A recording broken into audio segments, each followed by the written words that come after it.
Imagine a night that never comes, an air so pure that each breath feels like touching the light itself.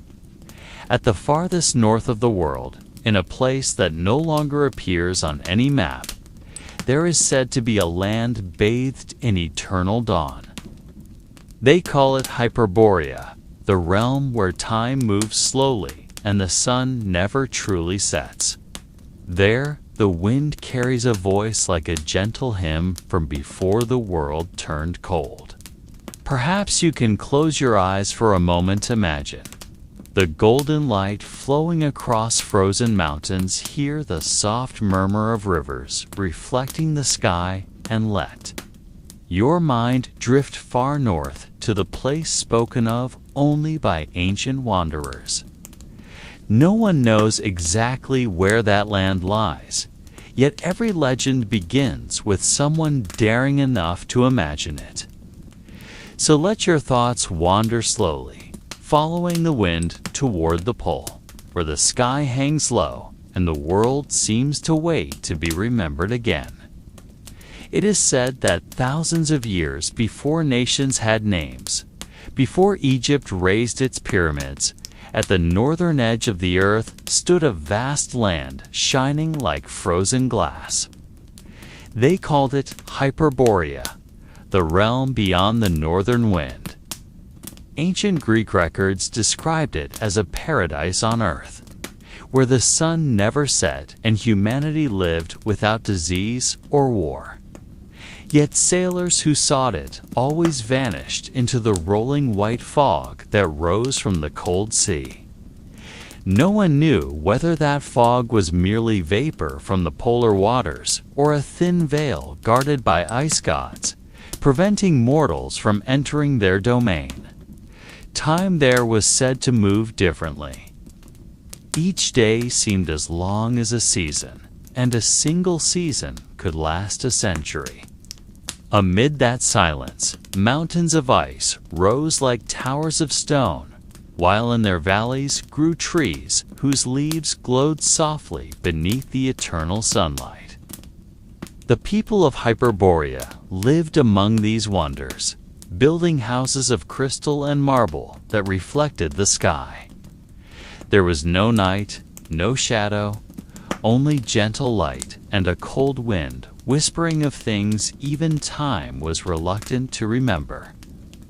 The seasons in Hyperborea never changed.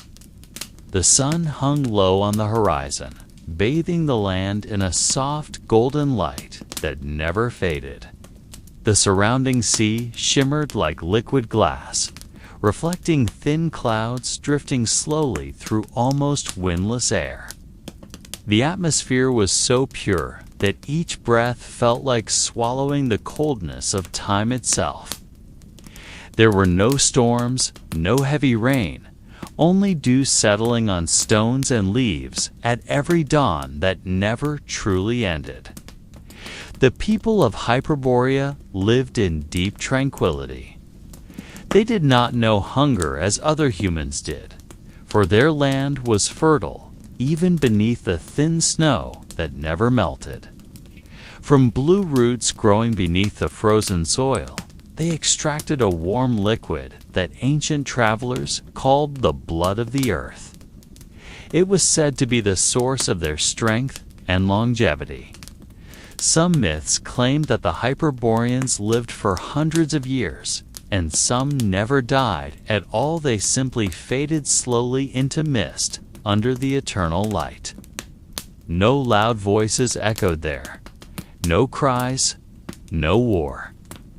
Only the soft echo of footsteps on ice, the whisper of wind brushing the mountain peaks, and the faint hum of stones that seemed to still remember the language of the gods. Daily life in Hyperborea moved with the rhythm of nature's own breathing, slow, repetitive, and without ambition. Each morning, when a luminous mist hung between the ice mountains, the inhabitants emerged from their stone houses, covered in pale blue moss. They wore long robes made from softly glowing plant fibers, not to shield themselves from the cold, for their bodies had become one with the earth's temperature, but as a symbol of order and simplicity. They walked unhurriedly toward the river flowing beneath the ice, where warm waters gathered in natural silver-colored pools. There they drew water with smooth stone vessels and drank slowly, as if performing an ancient ritual, gazing at the surface that dimly reflected their faces. There were no mirrors in that land, for the water alone remembered the shape of humanity. Afterward, they went to the crystal fields, where sunlight filtered through the mist so that plants radiated colors unseen anywhere else, a blend of soft green and icy blue. In those fields grew small flowers called a shale, which, when touched, produced a delicate chime like the ringing of glass. The women picked them gently, weaving them into fragrant cords to hang upon their doorways, a sign that the family within was still alive and content. There were no markets, no trade, for everyone had enough of what they needed. No one kept more than they could use, for time in Hyperborea never moved forward. The day was always the same, and in that sameness they found a peace the outside world could never comprehend. Night never came to Hyperborea, only a frozen twilight that lingered at the horizon. The light there did not come solely from the sun, but from layers of air filled with luminous dust called etheria, believed to be the breath of the ice gods. For the inhabitants, light was not merely illumination, but a guardian spirit that flowed through trees, stones, and human bodies alike. They believed that within every particle of light existed memory, a kind of awareness born from the ancient world before time itself began. When someone died, their body was not buried, but left to dissolve into the swirling light that danced at the northern edge, slowly transforming into new particles of etheria. In their faith, death was not an ending, only a shift in form, so one might return to fill the air, the water, and the breath of all beings. There were no mourning ceremonies there, only gentle songs sung in long tones, nearly wordless, to guide the departing soul toward the sky that had no stars. The everlasting light made time appear to stand still, and beneath its glow, age lost its meaning. No child ever truly grew up, and no elder ever fully withered. All remained suspended at a point of balance between life and the memory of life. Travelers from the south who once reached that land wrote in awe that in Hyperborea time felt like an endless sleep, and every step upon its soil was like walking between two dimensions, one real and one that could only be sensed by those who had relinquished their fear of eternity.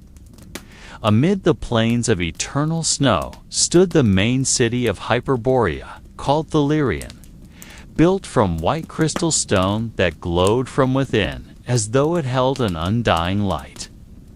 There were no sharp corners in that city. Everything curved gently, following the shape of the wind that constantly blew from the pole.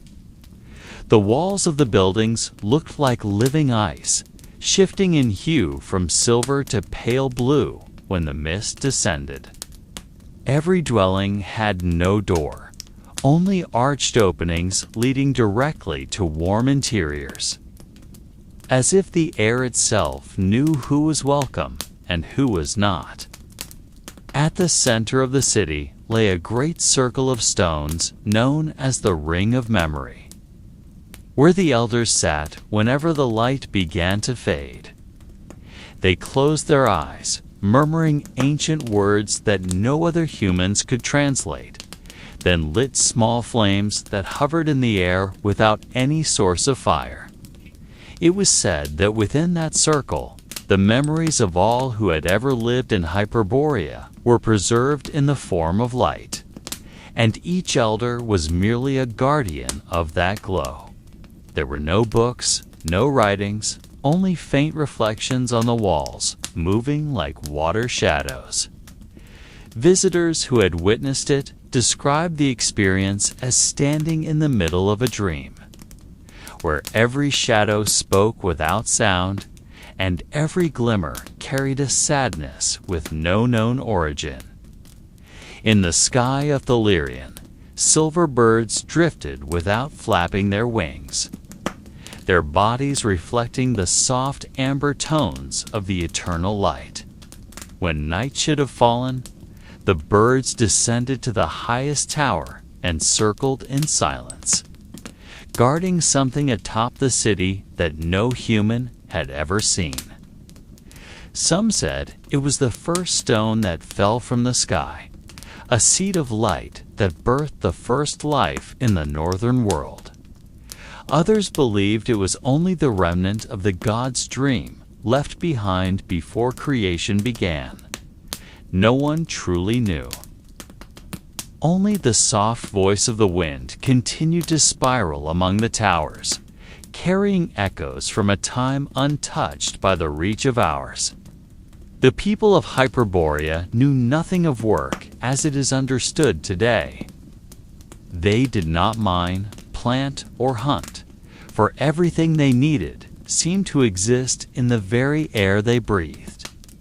Their food was not cooked, but formed from a thin mist that smelled of polar flowers, descending each morning to condense upon crystalline leaves and turn into a clear liquid. They called it aerolith, the water of light, believing that each drop was a gift from the dreaming earth. Whenever one drank it, the skin seemed to glow faintly, as if a small flame had been lit beneath the surface. There was no hunger in Hyperborea, only a ritual habit of inhaling the mist while praying toward the north. A soft music lingered in the air, though no instrument played. It was said to come from the distant movement of glaciers, grinding slowly against one another to produce tones resembling a hymn. The children of Hyperborea grew without tears. They learned by listening to the echoes within the stones, for every stone was believed to hold a memory of the past. If one touched it with a calm heart, faint voices could be heard, sometimes laughter, sometimes weeping that seemed to rise from beneath the earth. The elders forbade digging too deeply, for they believed the underworld of Hyperborea kept something that should not be awakened. In the twilight that never turned to night, the city's people gathered upon open plains, sitting cross-legged among glowing snow, gazing at the trembling horizon. No words were spoken, only a silence that felt like a song without sound. In that quiet unity, they believed every thought joined together, forming one long breath that bound the city to the surrounding light. There were no rulers, no masters, only a sense of belonging that grew like auroras in the sky, gentle and never demanding. Travelers who reached the far north describe such gatherings as moments when time itself ceased to flow. They said that in the presence of Hyperboreans, even the idea of a past slowly faded, replaced by a peace so deep it became almost frightening. It was as if the world beyond had never existed, and only what was eternal remained breathing, nameless yet alive. Yet nothing remains eternally still, not even in the land of light like Hyperborea. Slowly, something began to change. The mist that once descended each morning started to arrive late. It was dimmer now, and its gentle fragrance carried a faint taste of salt, as if it came from a distant sea. The elders observed this shift calmly, though their eyes betrayed a concern deeper than words. During the long nights when the aurora danced endlessly, some began to dream of strange sounds beneath the ice.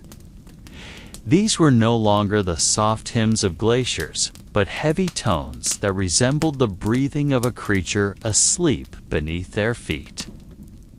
The children started drawing forms they had never seen before: spirals, wide eyes surrounded by curved lines.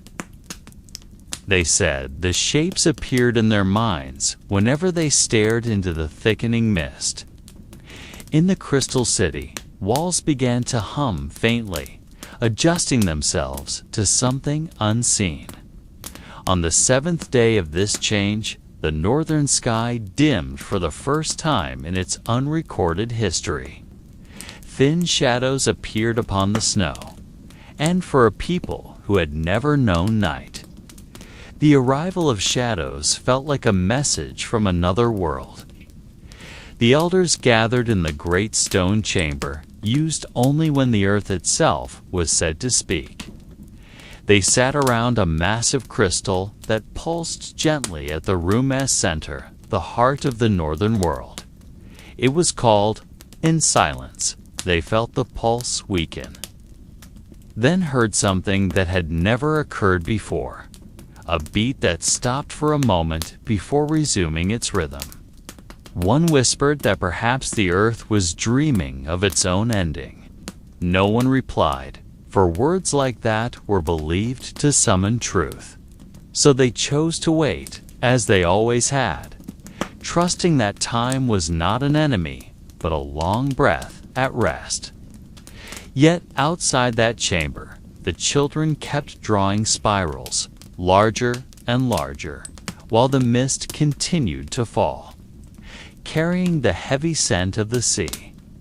Something was stirring beneath them, and though none dared to say it aloud, everyone could feel it in their bones, as if the very air grew heavier with every passing second.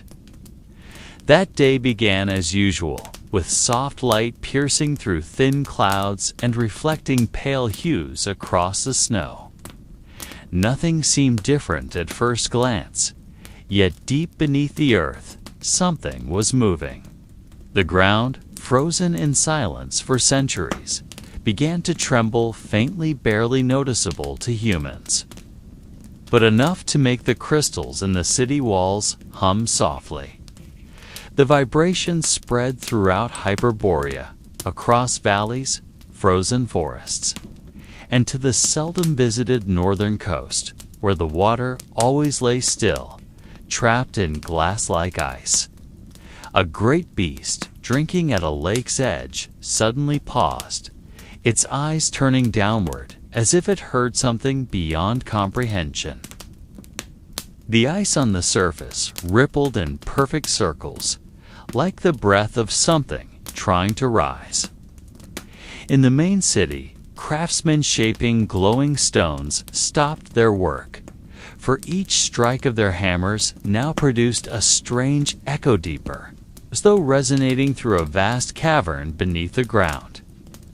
Some began to whisper that it was the voice of the earth calling something long forgotten. At the edge of the city, an old woman climbed the tallest crystal tower. Her hair was as white as the snow, and her eyes shimmered with the colors of the aurora. She was known by a name rarely spoken, for it was said that uttering it might awaken ancient memories that should remain asleep. At the top of the tower, she placed her hand upon the pulsing stone. For a moment, all light around her dimmed. She closed her eyes and whispered about the sea that once came from the south, about a city now drowned beneath the waves, and about a promise made before the world froze. When she opened her eyes again, the sky had changed its color. The soft light that once soothed now deepened into dark blue, edged with a faint red line along the horizon. The people who saw it stood silent.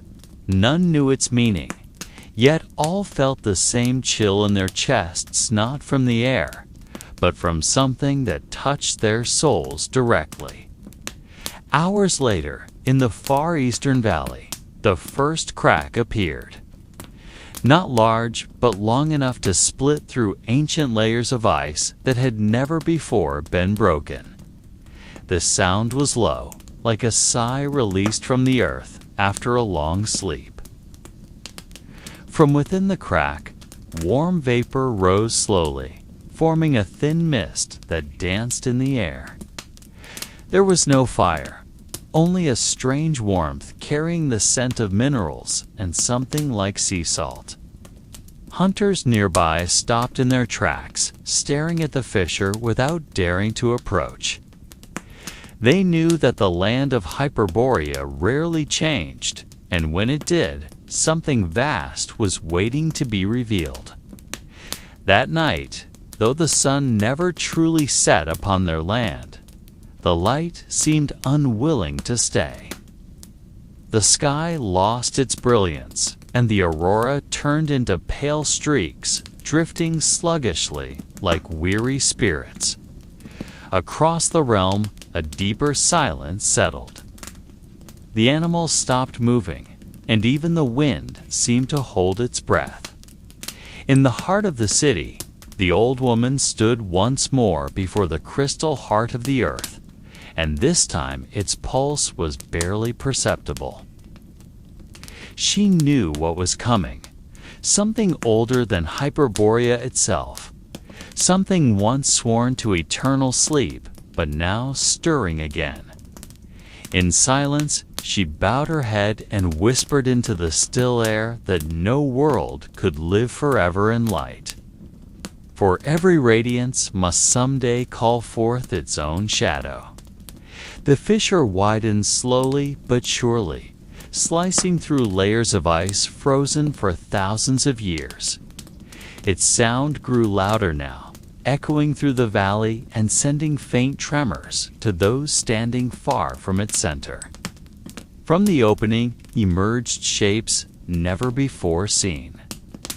Something that looked like artificial structures, yet too primitive to be called a city, and too orderly to be purely natural. Large stones appeared arranged in patterns that seemed to follow a rhythm, as if holding messages that only those familiar with the oldest language of the earth could read. The craftsmen and inhabitants who watched held their breath, feeling a mixture of fear and awe. Because what appeared was not merely ruins, but a reminder of life that existed before they even learned to name their world.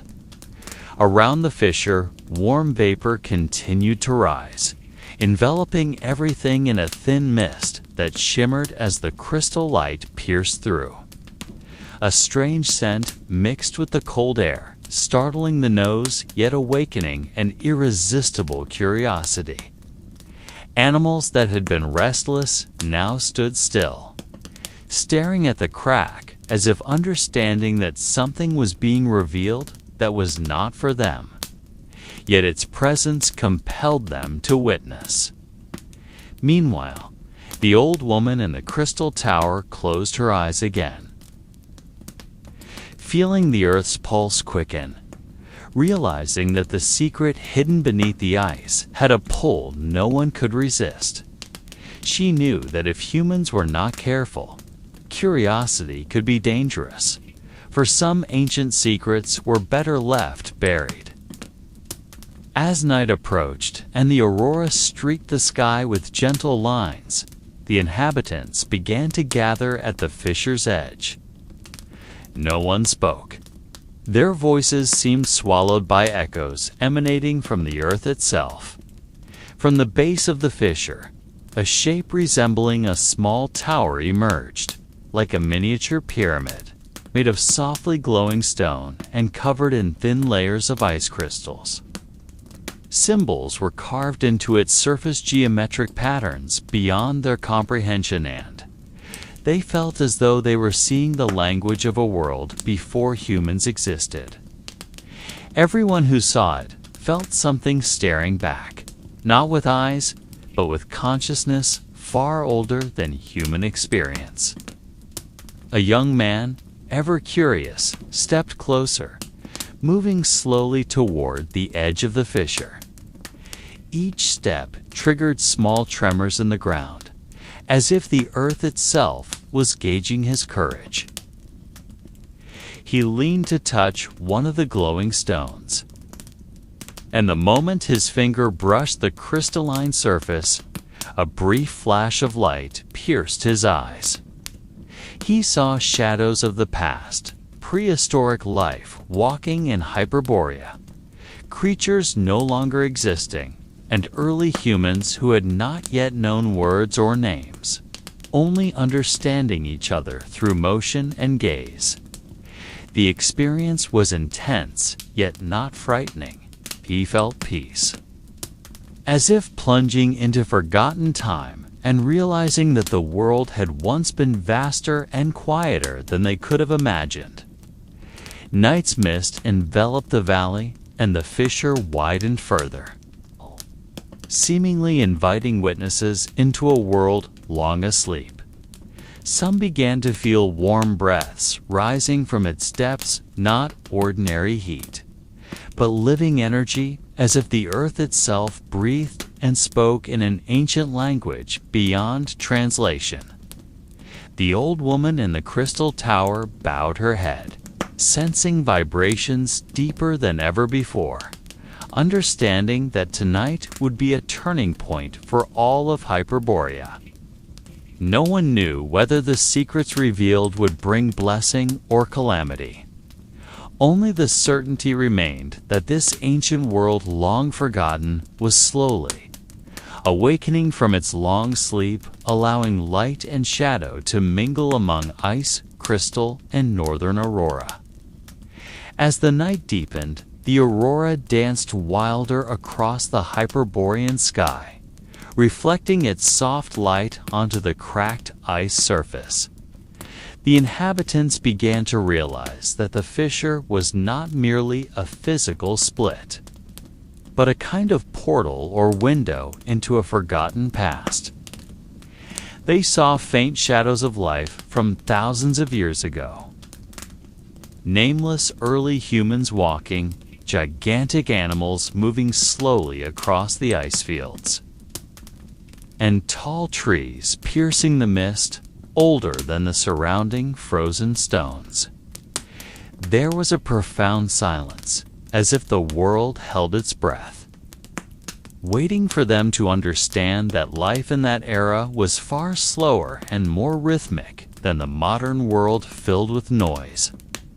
The night air felt heavier, yet not frightening, carrying an oddly comforting sensation. Children near the fissure stared with wide eyes, seeing shadows moving gently under the aurora's light.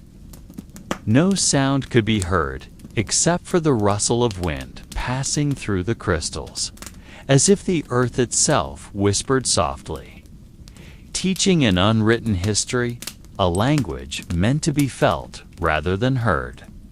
Meanwhile, the elders stood still, realizing that this experience was not just a spectacle, but a lesson on the resilience and patience of nature, on how the earth preserves its memory through stone, ice, and light.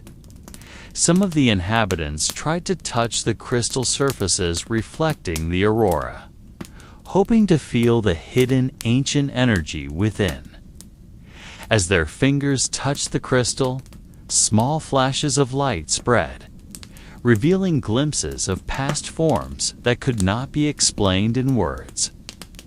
There were rivers flowing gently in valleys, now covered by ice, prehistoric creatures passing with slow but steady steps, and silent sounds from lives now lost. The sensation made their hearts tremble, as if discovering a part of themselves long asleep, connected to a world far before their birth. Amidst this experience, a young man felt his body become light, as if every step no longer touched the ice but floated between shadows and light. He saw the details of prehistoric life with clarity that captivated him. Massive stones arranged as hiding places, caves sheltering early humans from ice storms, and simple tools showing their intelligence without words or writing. All of this occurred in perfect stillness, teaching that the world before recorded history had rhythm, structure, and beauty not inferior to modern life. As night continued its crawl, the aurora slowly dimmed, leaving a gentle glow that made the fissure resemble a flowing crystal river. The inhabitants observed quietly, realizing that this experience was both a gift and a responsibility. They had seen traces of ancient life, yet not all of it was meant to be revealed or spoken of. A subtle melancholy lingered, as if the earth reminded them that the past remains the past, and though seen, it is not fully possessed. This awareness soothed them, making the Hyperborean night feel longer, richer in mystery, and softer than ever before. The next morning in Hyperborea arrived slowly, as if the world was reluctant to leave its long night. The last light of the aurora lingered in the sky, fading gradually, leaving a thin mist clinging to the ice surface. Ancient plants emerging from the fissure began to move gently, even though no wind could be felt. Large fan-like leaves trembled softly, channeling energy seemingly from the past, from life yet unrecorded by history. The inhabitants witnessing this phenomenon felt as if they were suspended between times, where past and present met in a silence that soothed. The surviving animals around the ice reacted in their own ways. A massive creature resembling a prehistoric mammoth walked slowly along the edge of the fissure, its trunk sniffing scents unexplainable, its feet stepping carefully on the ice. Meanwhile, small copper-colored birds flew low, following the currents of energy moving among stone and ice. All these creatures, humans and fauna alike, seemed attuned to the same rhythm. A rhythm that existed long before names, language, or recorded history. They lived in a slow-moving world where every second was filled with details unseen by modern eyes. The elder inhabitants began etching simple symbols onto the stones surrounding the fissure. Not to record history, but as a way to communicate with the ancient energy there. These symbols were neither words nor letters, but dots and lines mimicking the movement of the aurora and the fissure patterns. They believed that through this, they could gain deeper understanding of the lives from thousands of years ago. A silent dialogue between modern humans and a world far older than themselves. Children watched, some attempting to imitate the symbols with their hands, giggling as the lines and dots transformed into shadows and fleeting light. Amid these activities, a young man discovered a small cave hidden behind layers of seemingly solid ice. The cave glittered with crystals, reflecting soft light, creating the illusion of a tiny river flowing slowly within. As he entered, the cold air enveloped him. Yet there was a strange warmth, as if the cave preserved the energy of past life. He realized that not everything in this world is meant to be understood. Some places and creatures exist only to be felt, not explained. This is where the Hyperborean experience felt most profound, at the intersection of vision, sensation, and undocumented history. The ancient sun began to rise on the northern horizon, creating a contrast between golden light and blue mist clinging to the ice. Its rays illuminated the fissure, revealing previously hidden patterns. As if the earth was opening a new page from a prehistoric book, readable only with patience. The inhabitants stood silently, aware that they were witnessing a chapter of lost life, a chapter that still lived in stone, ice, and light.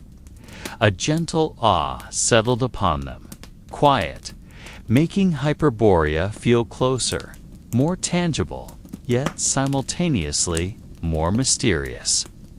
By the end of that morning, everyone returned to their routines, but with newfound awareness. Children played among shadows, dancing on the ice. Adults inspected the symbols they had created. And some inhabitants sat at the edge of the fissure, allowing themselves to drift into memories that were not theirs, yet felt shared. Ancient energy continued to flow around them, touching every creature, stone, and crystal gently. Hyperborea was no longer merely a place on a map or a legend, but a living experience where every moment drew its visitors closer to an unrecorded past. Two lives leaving traces even without names. As the day climbed higher, the aurora's light completely faded, replaced by the warm yet gentle rays of the ancient sun, sweeping the icy landscape with a golden shimmer. On the cracked surface, water slowly emerged from the melting ice layer, forming small pools that reflected the light as if copying the colors of the sky. Younger Hyperborean inhabitants began experimenting with these pools, touching the water and watching how the reflections shifted with their hand movements. A quiet sense of awe filled them, an understanding that this world had its own laws. Laws not always explainable, but perceptible through senses and patience. At the deeper edge of the fissure, another prehistoric creature appeared, its body covered in thick fur, blending with the icy landscape. It posed no threat, yet its presence served as a reminder that this world had once been far larger and older than humans could comprehend. One creature gazed toward the inhabitants, eyes deep and dark, seemingly reading history from thousands of years before humans existed. A soothing silence settled between the humans and the creature, a dialogue without words, a tacit agreement that this world belonged to all who lived in it, not humans alone. Another young man discovered a large stone with unique patterns on its surface, resembling a map or a path that could not be followed in any conventional way. He brushed away the surrounding snow, touched its grooves, and felt subtle vibrations as if emanating from deeper layers of the earth. Some symbols on the stone appeared to move under the sunlight, forming shifting shadows, giving the impression that the stone was not merely inert, but a living witness to an undocumented prehistoric era. The watching inhabitants felt touched, as if uncovering stories hidden beneath layers of ice and stone. On the other side of the fissure, a group of children observed the small copper-colored birds flying low. They followed the birds with their eyes, guessing the direction they would take while mimicking wing movements with their hands. Some birds seemed aware of the human's presence and adjusted their flight accordingly, creating a delicate dance of light, shadow, and motion. This moment taught Hyperborean children a more primitive, purer form of communication, one that did not require words.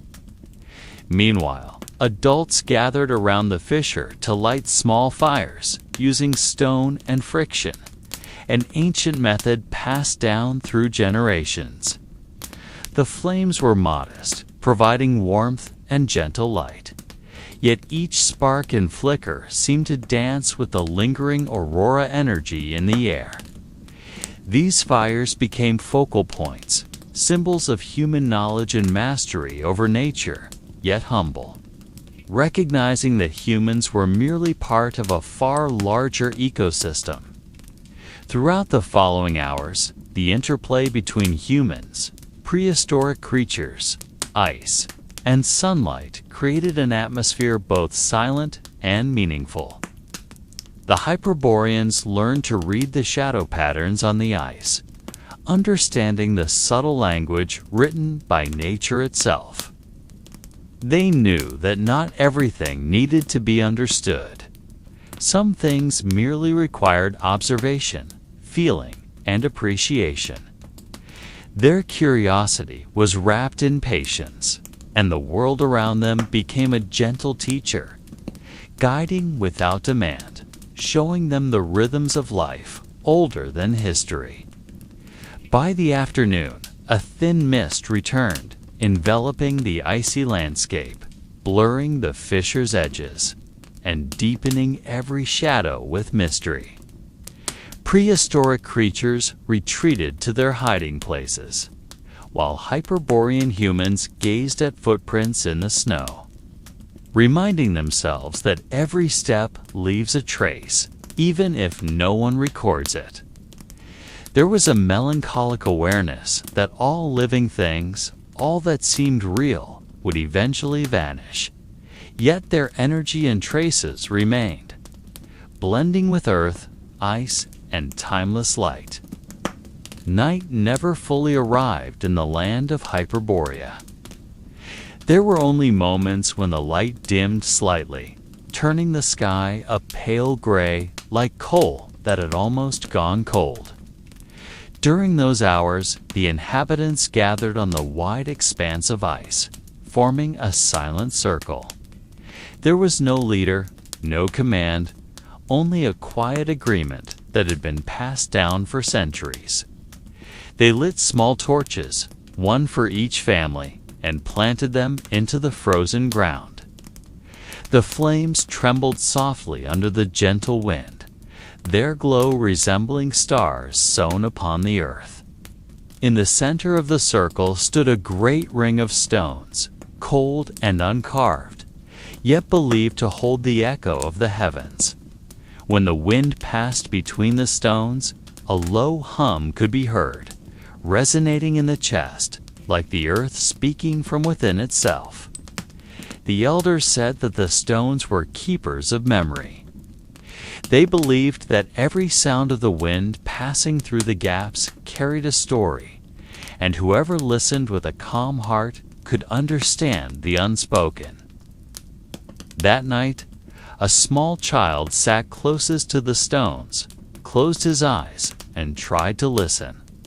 He heard no words, only a subtle rhythm like a long breath. Yet his face changed, as if understanding something that could not be explained. The adults watched him, not interrupting, gazing with gentle comprehension that sometimes the world's secrets are easier received by those who have not learned too much. Meanwhile, in the distance, the sky changed slowly. A path of light stretched across the northern horizon, faint as a glowing mist. They called it the Spirit Road, a luminous corridor believed to connect their world with a realm beyond reach. Some of the inhabitants bowed their heads, murmuring prayers without fixed words, only low tones that followed the wind's direction. The sound merged with the hum of the stones, with the whisper of the air, with the breath of fire. Everything became one, as if the world itself was singing a note that had never been made by humans. Among them, an old woman stood slowly, carrying a small vessel filled with salt and ashes from last year's burned wood. She scattered it around the stones, tracing a circle that enclosed the torches. The act was done quietly, without explanation, for everyone knew its meaning. It was a tribute to time, to the cycle that moved endlessly, without beginning or end. Afterward, she sat again, and no one spoke for a long while. Only the footsteps of the wind shifted direction, tracing the circle they had formed. The children began to grow sleepy, their heads resting on their parents' knees. The adults remained silent, gazing at the fire that dwindled, watching how the flame shrank bit by bit until only soft red embers remained amid the snow. They knew when the embers died, the night's ritual would end. Yet what mattered was not its ending, but the silence it left behind.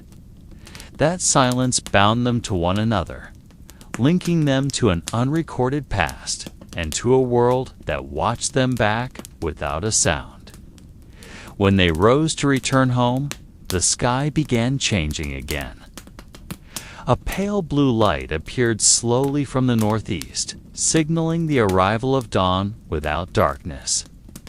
There was no sadness at the passing of night, for they knew that even in endless light, shadows always find their place. It is said that Hyperborea was born from mist and ice, from the meeting of the harsh northern winds and the sunlight that rarely touched the earth. The elders tell that before the first humans walked its surface, the land was already filled with unknown beings. Shadows moving within thick layers of fog and echoes of sounds without origin. They called these beings the Ice Guardians, ancient entities that watched the rhythm of the earth without name, face, or intent understandable to humans. When the first humans appeared, they learned to coexist, imitating movements and sounds, recording rhythms without words, and understanding the language of nature without ever truly writing it down. In stories passed down orally, there is a legend of a child born when the aurora crossed the northern sky. The child walked among massive stones before it could walk on its own, and supposedly could understand the whispering winds. The child learned to interpret the voices of stones, the movement of fog, and the direction of light, and then taught it to those willing to listen. They were not called teacher or leader, for in Hyperborea, there was no need for titles. All knowledge was considered part of the breath of the earth, and humans were merely observers trying to blend in. Other inhabitants believed that at the center of the land, there was an ice lake that never melted, even when summer came. Its water shimmered with an inexplicable blue, and its surface remained always calm, as if holding secrets too old to be spoken. At certain times, when the wind carried sounds from the edge of the world, the surface of the lake shifted slowly, as if responding to ancient whispers. Those who dared approach and gaze into it felt a mix of awe and fear, as though the lake was observing them back, measuring their fleeting existence on earth. Every house in Hyperborea was built from stone, ice, and carefully planted wood in the frozen ground. No structure was uniform, for every form followed the logic of nature and the movement of the wind. Doors opened to allow light in, and windows were placed to capture the sounds of the world outside. Inside, oil lamps were made from animal fat, and the smoke was arranged not to interfere with communication with the wind. Their lives were simple, yet every action was colored with the awareness that the earth was both teacher and companion, that every gust of wind and every crack of ice held a story to be noticed. On certain nights, when the fog fell thicker than usual, the inhabitants would sit together inside their homes, listening to the sounds of nature. They did not speak, only waited and felt, allowing echoes from the stones, lakes, and wind to fill the space among them.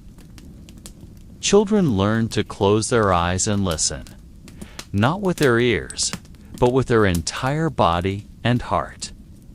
This activity had no practical purpose, not about survival or seeking food, but about understanding the rhythm of a world too vast to record.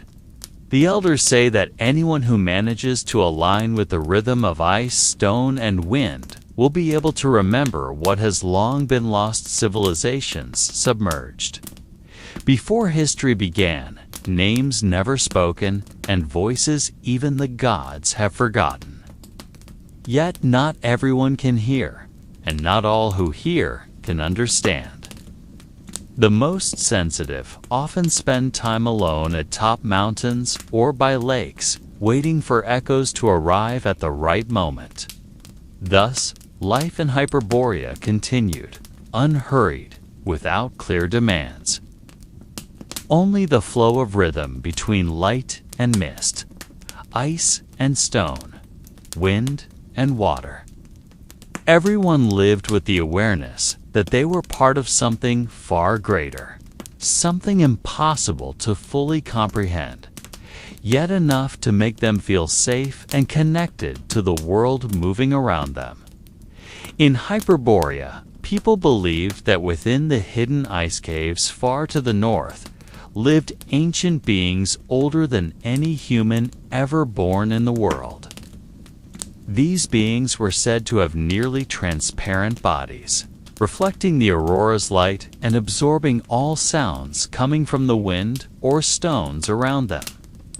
They were not known by names because in Hyperborea, naming was believed to limit a being or object to a single meaning, while nature and these ancient beings were boundless. Brave children and curious inhabitants sometimes walked long distances, cross icy terrain and misty valleys to see the slowly moving shadows inside the caves, while feeling a silence they had never experienced outside. Oral tradition tells that these beings sometimes emerged to the surface when the aurora danced across the night sky, moving among stones and ice lakes as if interpreting the movements of light itself.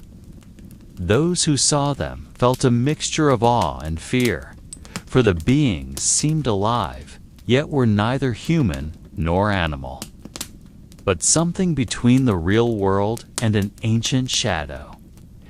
People learned to respect them, not to approach too closely, considering each appearance a lesson about patience, time, and how the earth once breathed long before humans began recording history. Around the caves, ice formed pillars and arches resembling ancient architecture. Yet they were the result of thousands of years of pressure, wind, and fluctuating temperatures.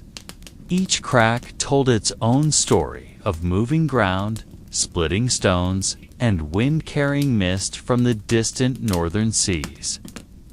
Hyperboreans believe that by observing the cracks and ice patterns, they could learn a history not recorded in stone or bone, a history preserved only in the breath of the earth and echoes resonating inside the caves. Those who spent long periods inside the caves began hearing faint sounds, whispers that ordinary human ears could not catch but could be felt throughout the body. Some said it was the voice of the ancient beings themselves, whispering secrets long lost of sunken continents. Giant trees no longer standing, and animals that walked before humans knew their own steps.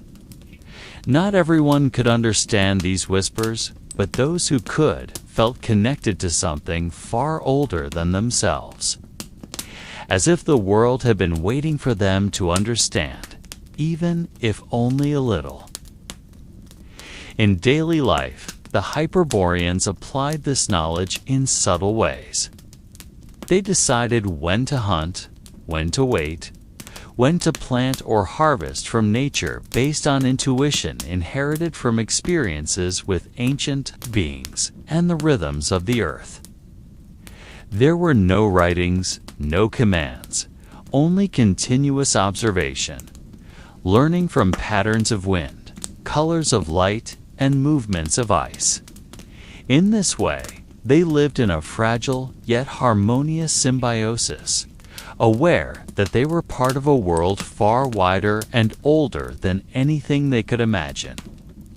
On certain nights, when the aurora shone brightest, people gathered near the ice lake to celebrate silence and light. They watched shadows on the ice's surface and thought of the ancient beings that might be observing them from afar. There were no songs or spoken words, only the deep feeling that they were not the first and would not be the last. Life and death were part of the same rhythm, and the caves, the beings. And the aurora were teachers continually offering lessons, unwritten yet profoundly felt. On a cold morning in Hyperborea, a thin mist blanketed the ice valleys, making the entire world appear like faded watercolor. Inhabitants who rose early would walk slowly among the ice pillars, tapping the slick surfaces to hear the different sounds of each crack and layer.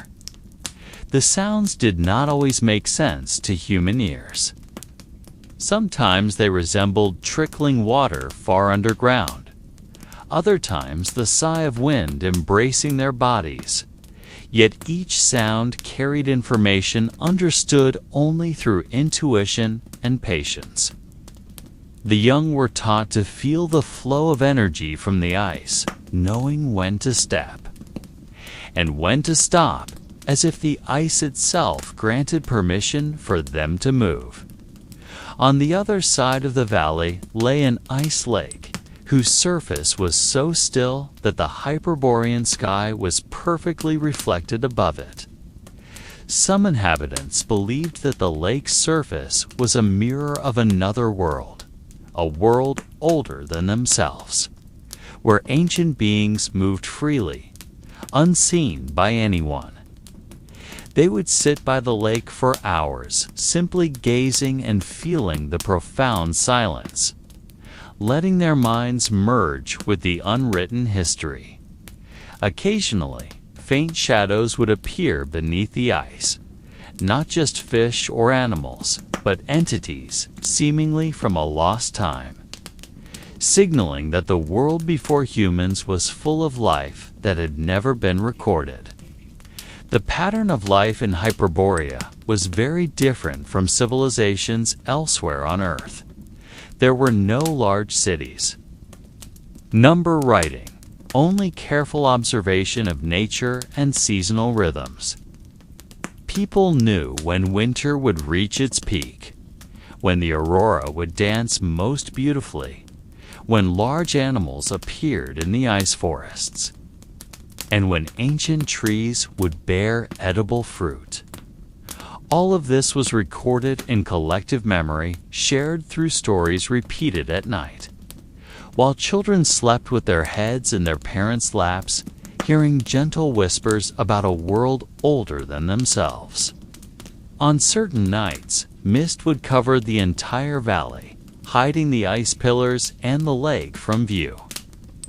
At such times, the ancient beings known only by shadow sometimes appeared, walking among the inhabitants brave enough to peer out of their ice homes. No sound, no words, just slow movements indicating their presence. Some youths felt deep fear, yet also an awe that could not be explained. They learned from the experience that not everything in this world can be explained or possessed. Some things must be accepted and respected as part of the mystery of life. In the small Hyperborean village, each house was made of ice, carved with natural patterns. No nails, no wood, only ice and knowledge of how to carve it to withstand storms and extreme temperatures. Inside each home, inhabitants lit a small fire that barely warmed physically, but provided a sense of safety and rhythmic comfort. The fire also served to tell history through dancing light on ice walls, shadows forming ancient stories, reminding that this world had existed long before they were born and would continue long after they were gone. As the day progressed, Hyperborea's gentle light swept over valleys and ice-covered mountains, reflecting in shades of blue, silver, and purple, almost unseen on other parts of Earth. People moved slowly along paths naturally formed by wind and ice slides, marking their traces with simple symbols understood only by fellow inhabitants. These symbols were not writing, not language, but intuitive reminders of direction, danger, or hidden food sources beneath thick ice layers. Children were taught to read these symbols from an early age, instilling a sense of responsibility to preserve unwritten knowledge within collective memory. Near the edge of the ice forest, the sound of prehistoric animals echoed like delicate metal chimes as they moved among crystalline trees. No one dared to pursue them, for Hyperboreans believed these creatures were guardians of the world's balance, signs that the Earth still held secrets beyond human reach. Inhabitants merely observed from afar, recording the animals' movements in their minds, using them as reference points to anticipate seasonal changes or potential great ice storms.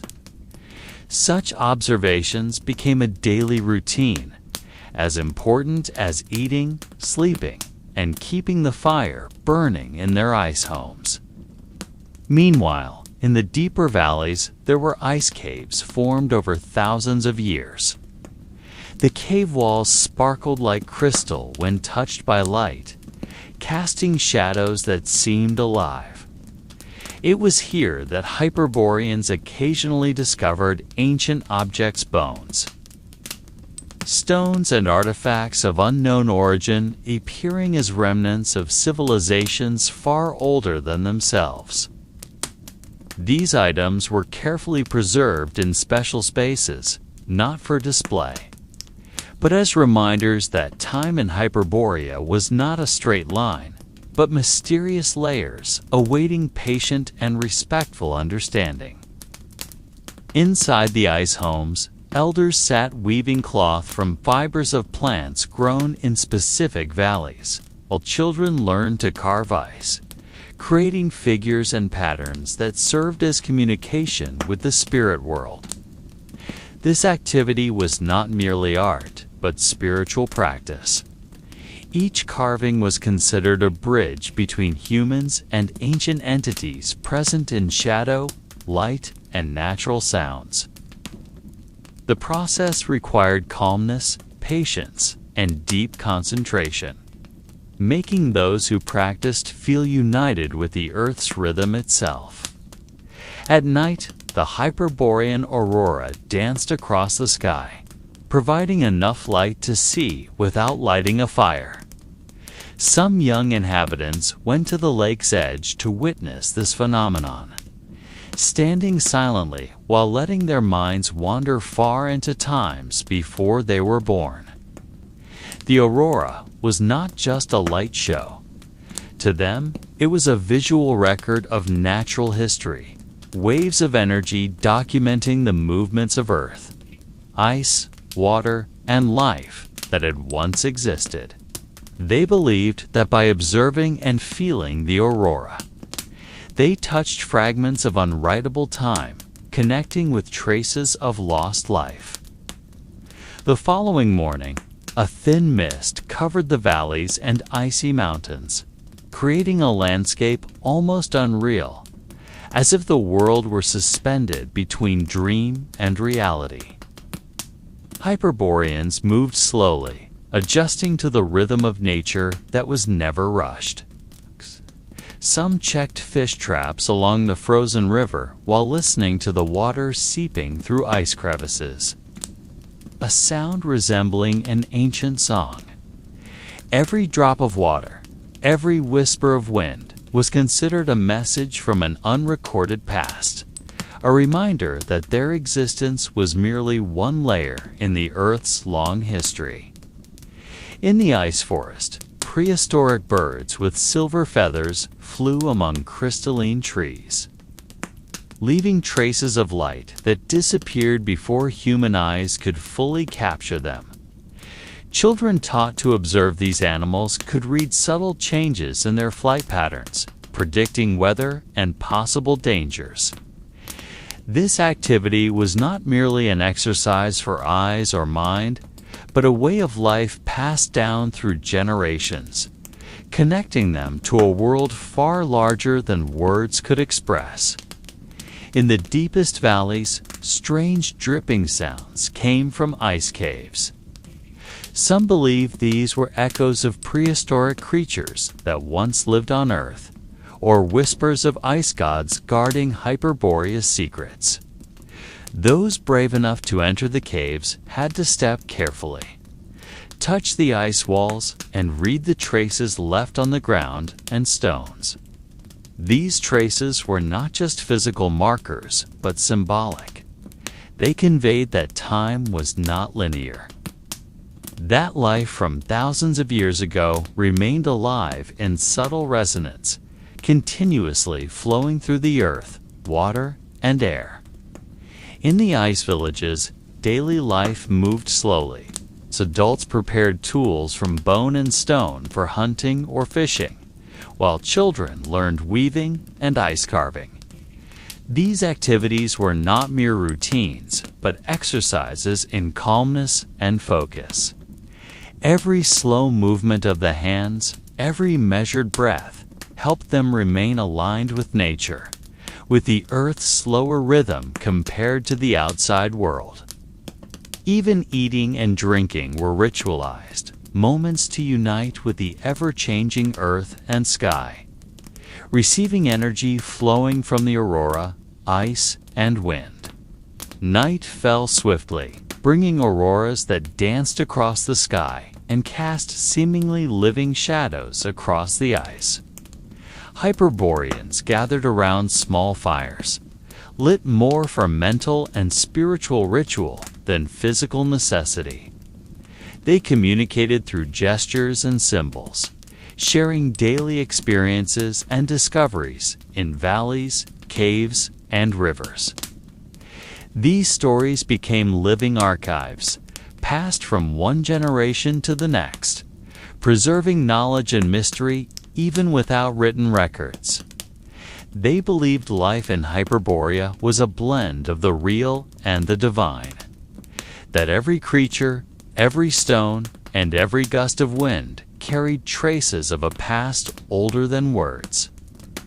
Therefore, every step, observation, and experience was significant, forming a collective consciousness greater than the individual, maintaining the world's balance and honoring life that had existed long before their presence. On another morning, the air felt heavier with the moist scent of ice, and the pale sky reflected across the frozen river. Hyperboreans moved with full awareness, following paths known for generations, yet always observing every crack in the ice, every hidden stream, as signs of nature that must be respected. Some carried tools made of polished bone or stone, not merely as weapons or implements, but as extensions of their awareness of a living, secret-filled world. On the hillside, silver and gold birds flew low, seemingly tracing the paths of humans below.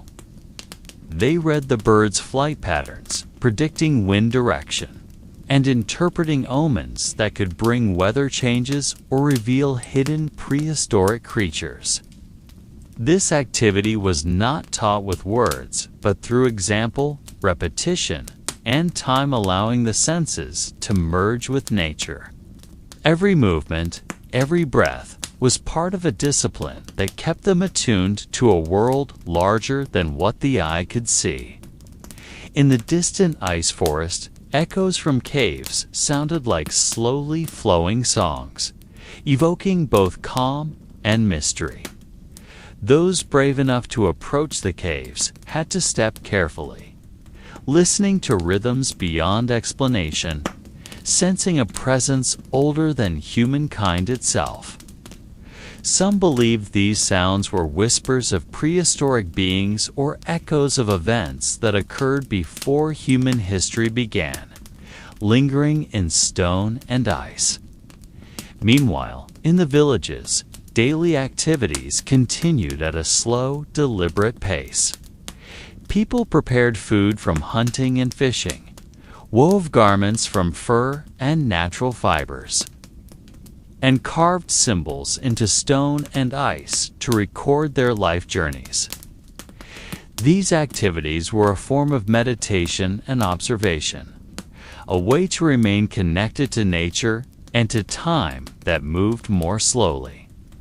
Children learned to notice the smallest details, from animal tracks to changing ice crystals, understanding that every part of this world held lessons to be discovered.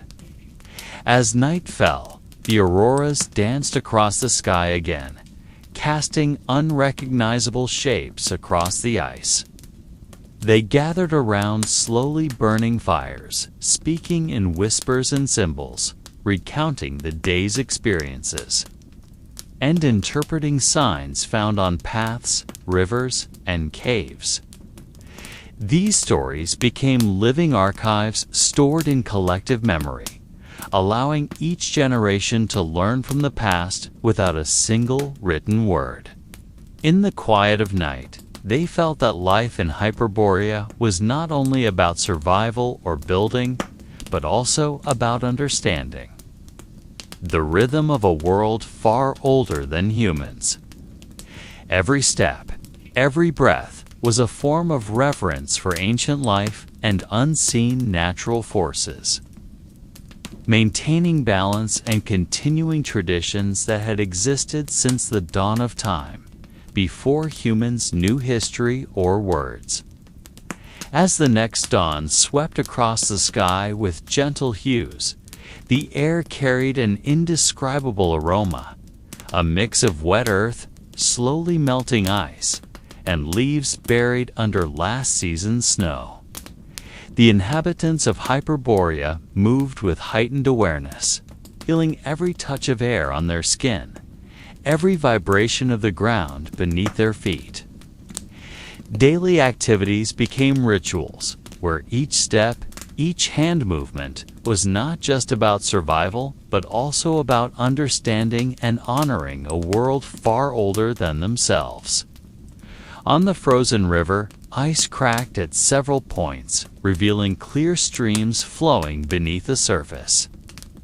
Some stood at the edges, peering in, estimating the direction and strength of the currents, as if reading secrets hidden beneath the ice.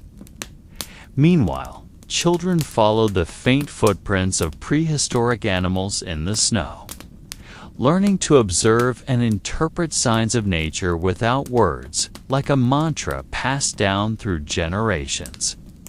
In the ice forest, subtle sounds carried from afar, like the whisper of wind through leaves and the faint cracking of ice.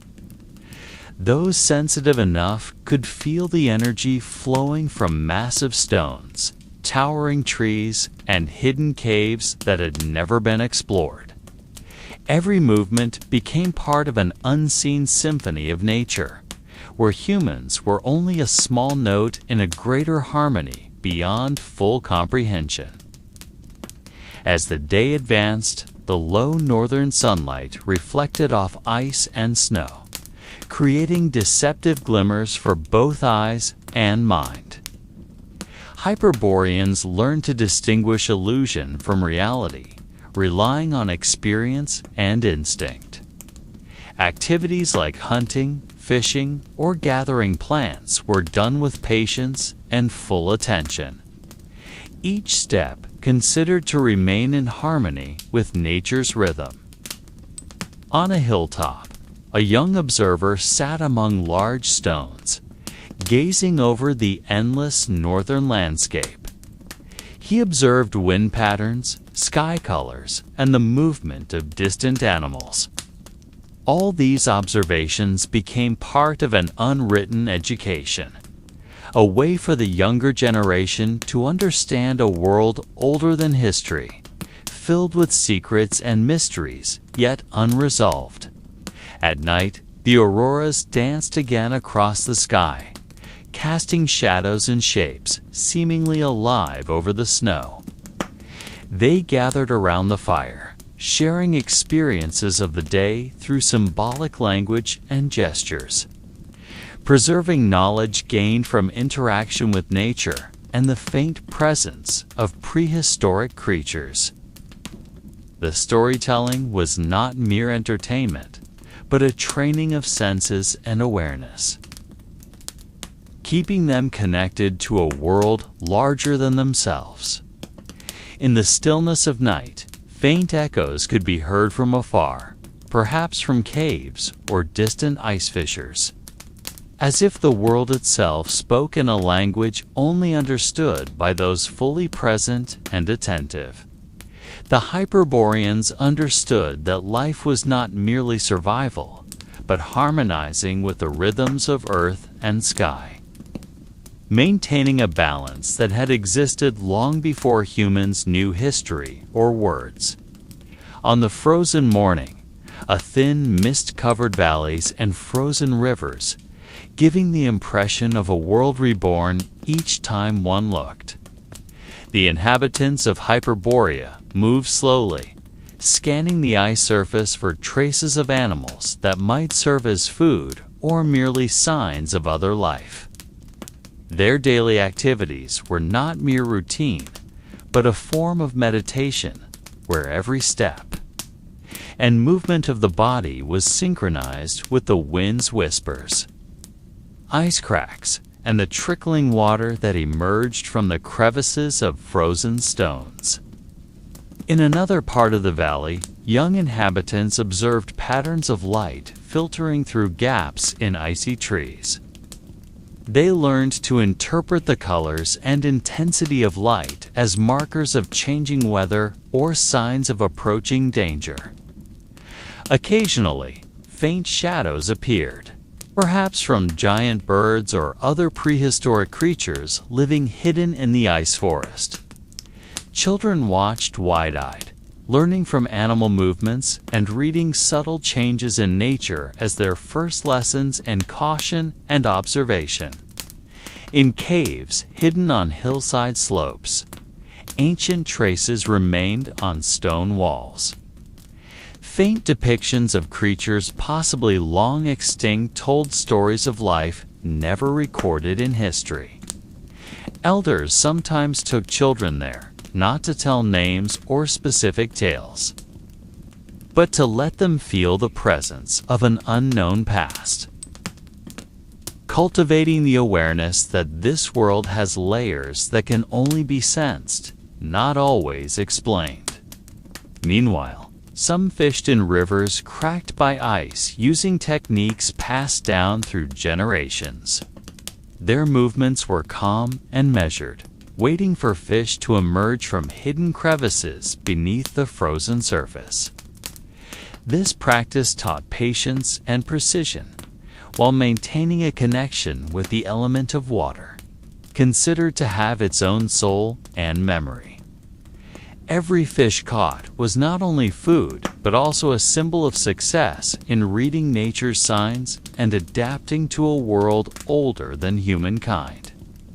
In vast snow-covered fields, inhabitants collected colored stones and shells carried by wind and ice.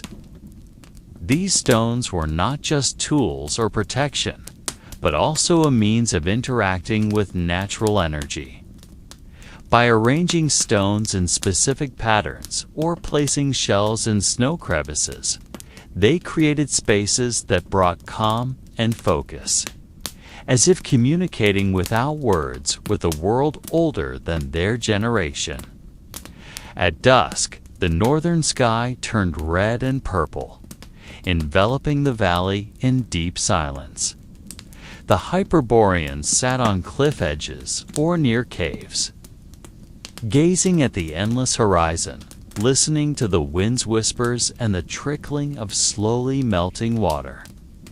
Their conversations were not always verbal, but expressed through gestures, glances, and light touches, conveying the experiences and feelings of the day. They learned that communication need not be verbal, and that the world has a language far older and broader than human words. In the dark night, as the auroras danced once more across the sky, shadows from ice trees and large stones formed shapes that seemed alive. Some interpreted them as spirits of nature. Others simply let their eyes wander through the mysterious beauty.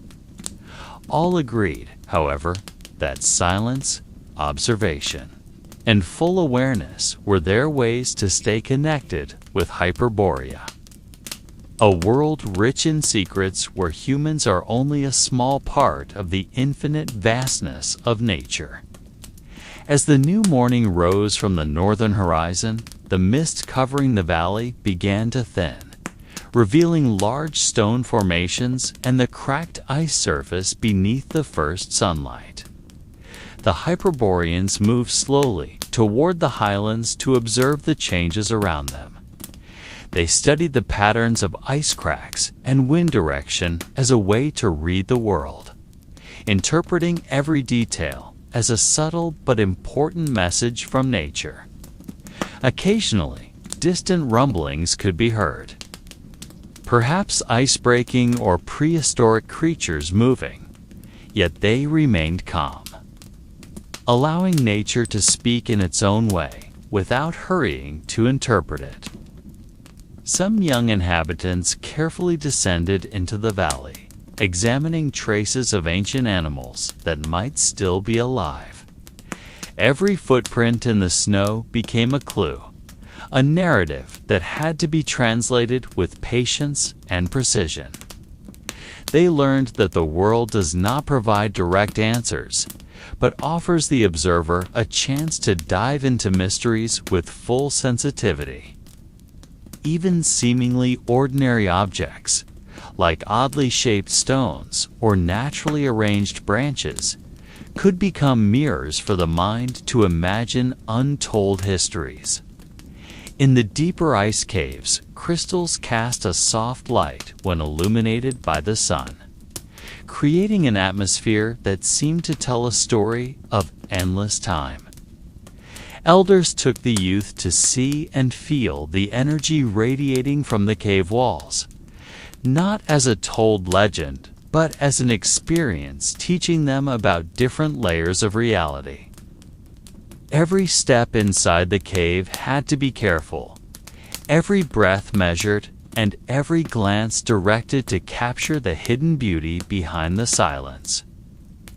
On the edge of the not yet frozen river, some Hyperboreans prepared simple tools for fishing or collecting minerals carried by the current. These activities were carried out slowly and mindfully, understanding that the river has its own cycle and humans are only part of its rhythm. The wind carried the scent of water and wet stones, reminding them of the eternal processes of nature, where life emerges and disappears without the need for historical records. At the same time, other groups explored the ice forest, studying the tracks of birds and small animals, learning to recognize signs that might not be seen by hurried eyes. This activity was not just about finding food or shelter, but also a practice to see the world as alive and full of secrets. Every step became a silent dialogue with nature, where patience and careful observation produced a deeper understanding than verbal knowledge or writing. As noon approached, the northern sky displayed a pale, calming blue, while the shadows of clouds slowly moved across the snow and ice. Hyperboreans sat on large stones to rest, gazing far into the horizon, letting their minds wander in the silence. They realized that in this seemingly empty world, there was actually movement, sound, and subtle energy. Silence became their main teacher, imparting lessons on patience, observation, and respect for all forms of life, seen and unseen. At night, when the aurora danced again, shadows and lights formed patterns that were difficult to explain. Children learned not only to see, but to feel the existing energy, allowing their imagination to create stories without names. Histories unrecorded, and experiences stored only in the memory of the soul. This phenomenon taught them that this ancient world has its own rhythm and language, which can be understood through full awareness, patience, and limitless curiosity. The Hyperboreans understood that their life was not merely about survival, but also about comprehending layers of time and existence far beyond their generation. Each day brought new experiences, not only in the physical sense, but also in understanding a world much older and wider than their own. This world taught them to value silence, read the signs of nature, and find beauty in mysteries that never fully revealed themselves. As the long night in Hyperborea advanced, the aurora reflected on the snow and ice, creating the illusion of glowing paths guiding the inhabitants to sacred places. They walked slowly, without words, letting themselves be immersed in the unchanging rhythm of nature. Every step on the crunchy snow was a meditation, an acknowledgement of the eternity of the earth and the northern sky enveloping them.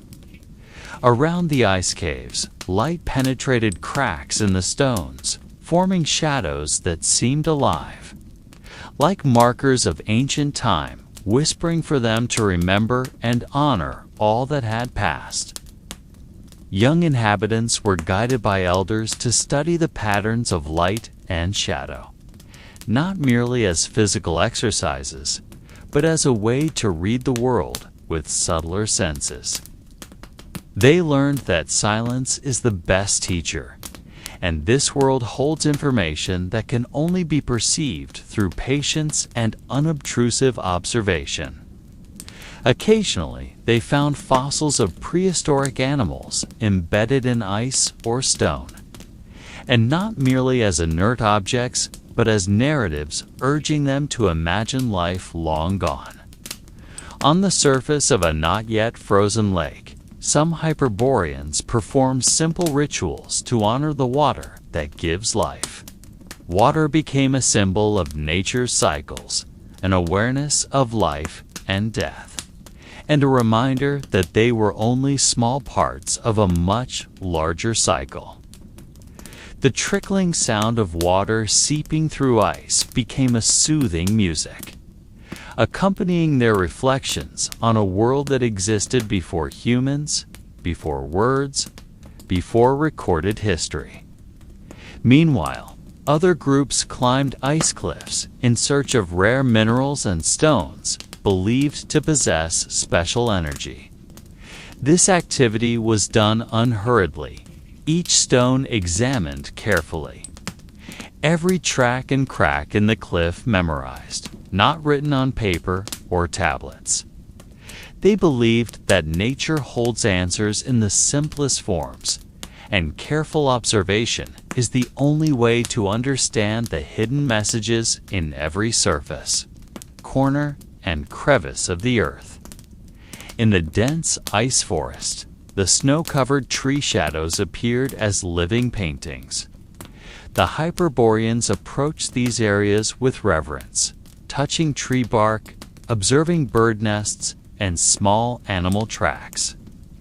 Every detail became a lesson in persistence, caution, and the symbiotic relationship between humans and nature.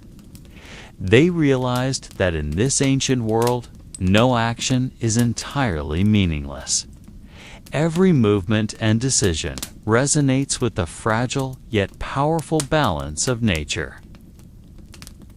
As night deepened, the northern sky filled with stars that seemed closer than usual.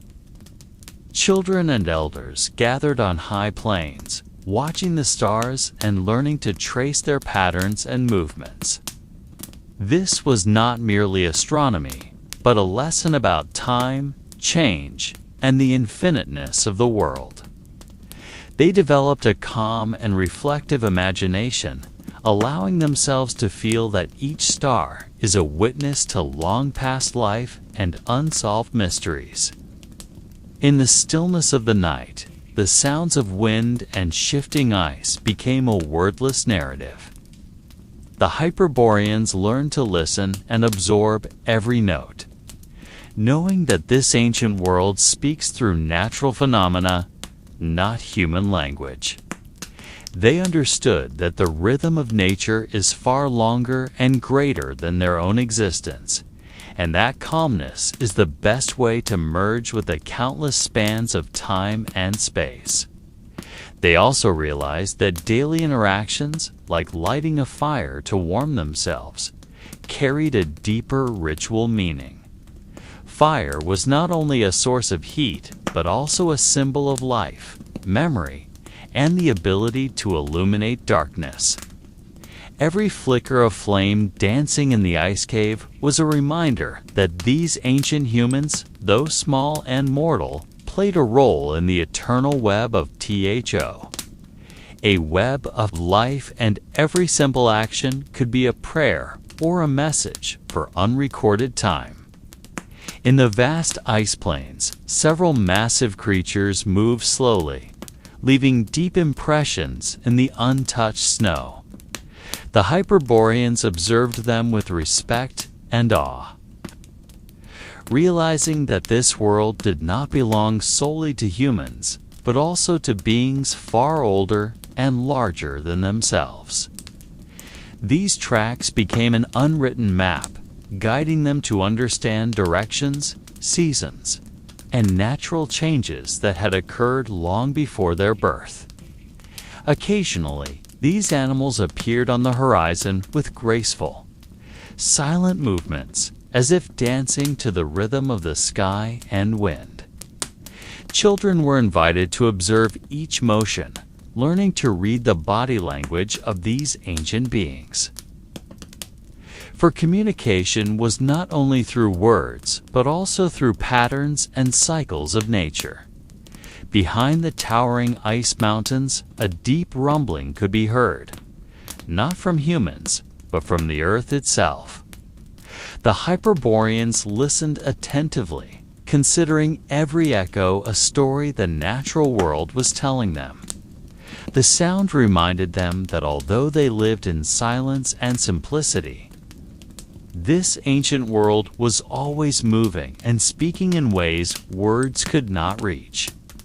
In hidden caves, they discovered stalactites and stalagmites formed over thousands of years, each holding drop by drop of water, preserving the boundless patience of nature.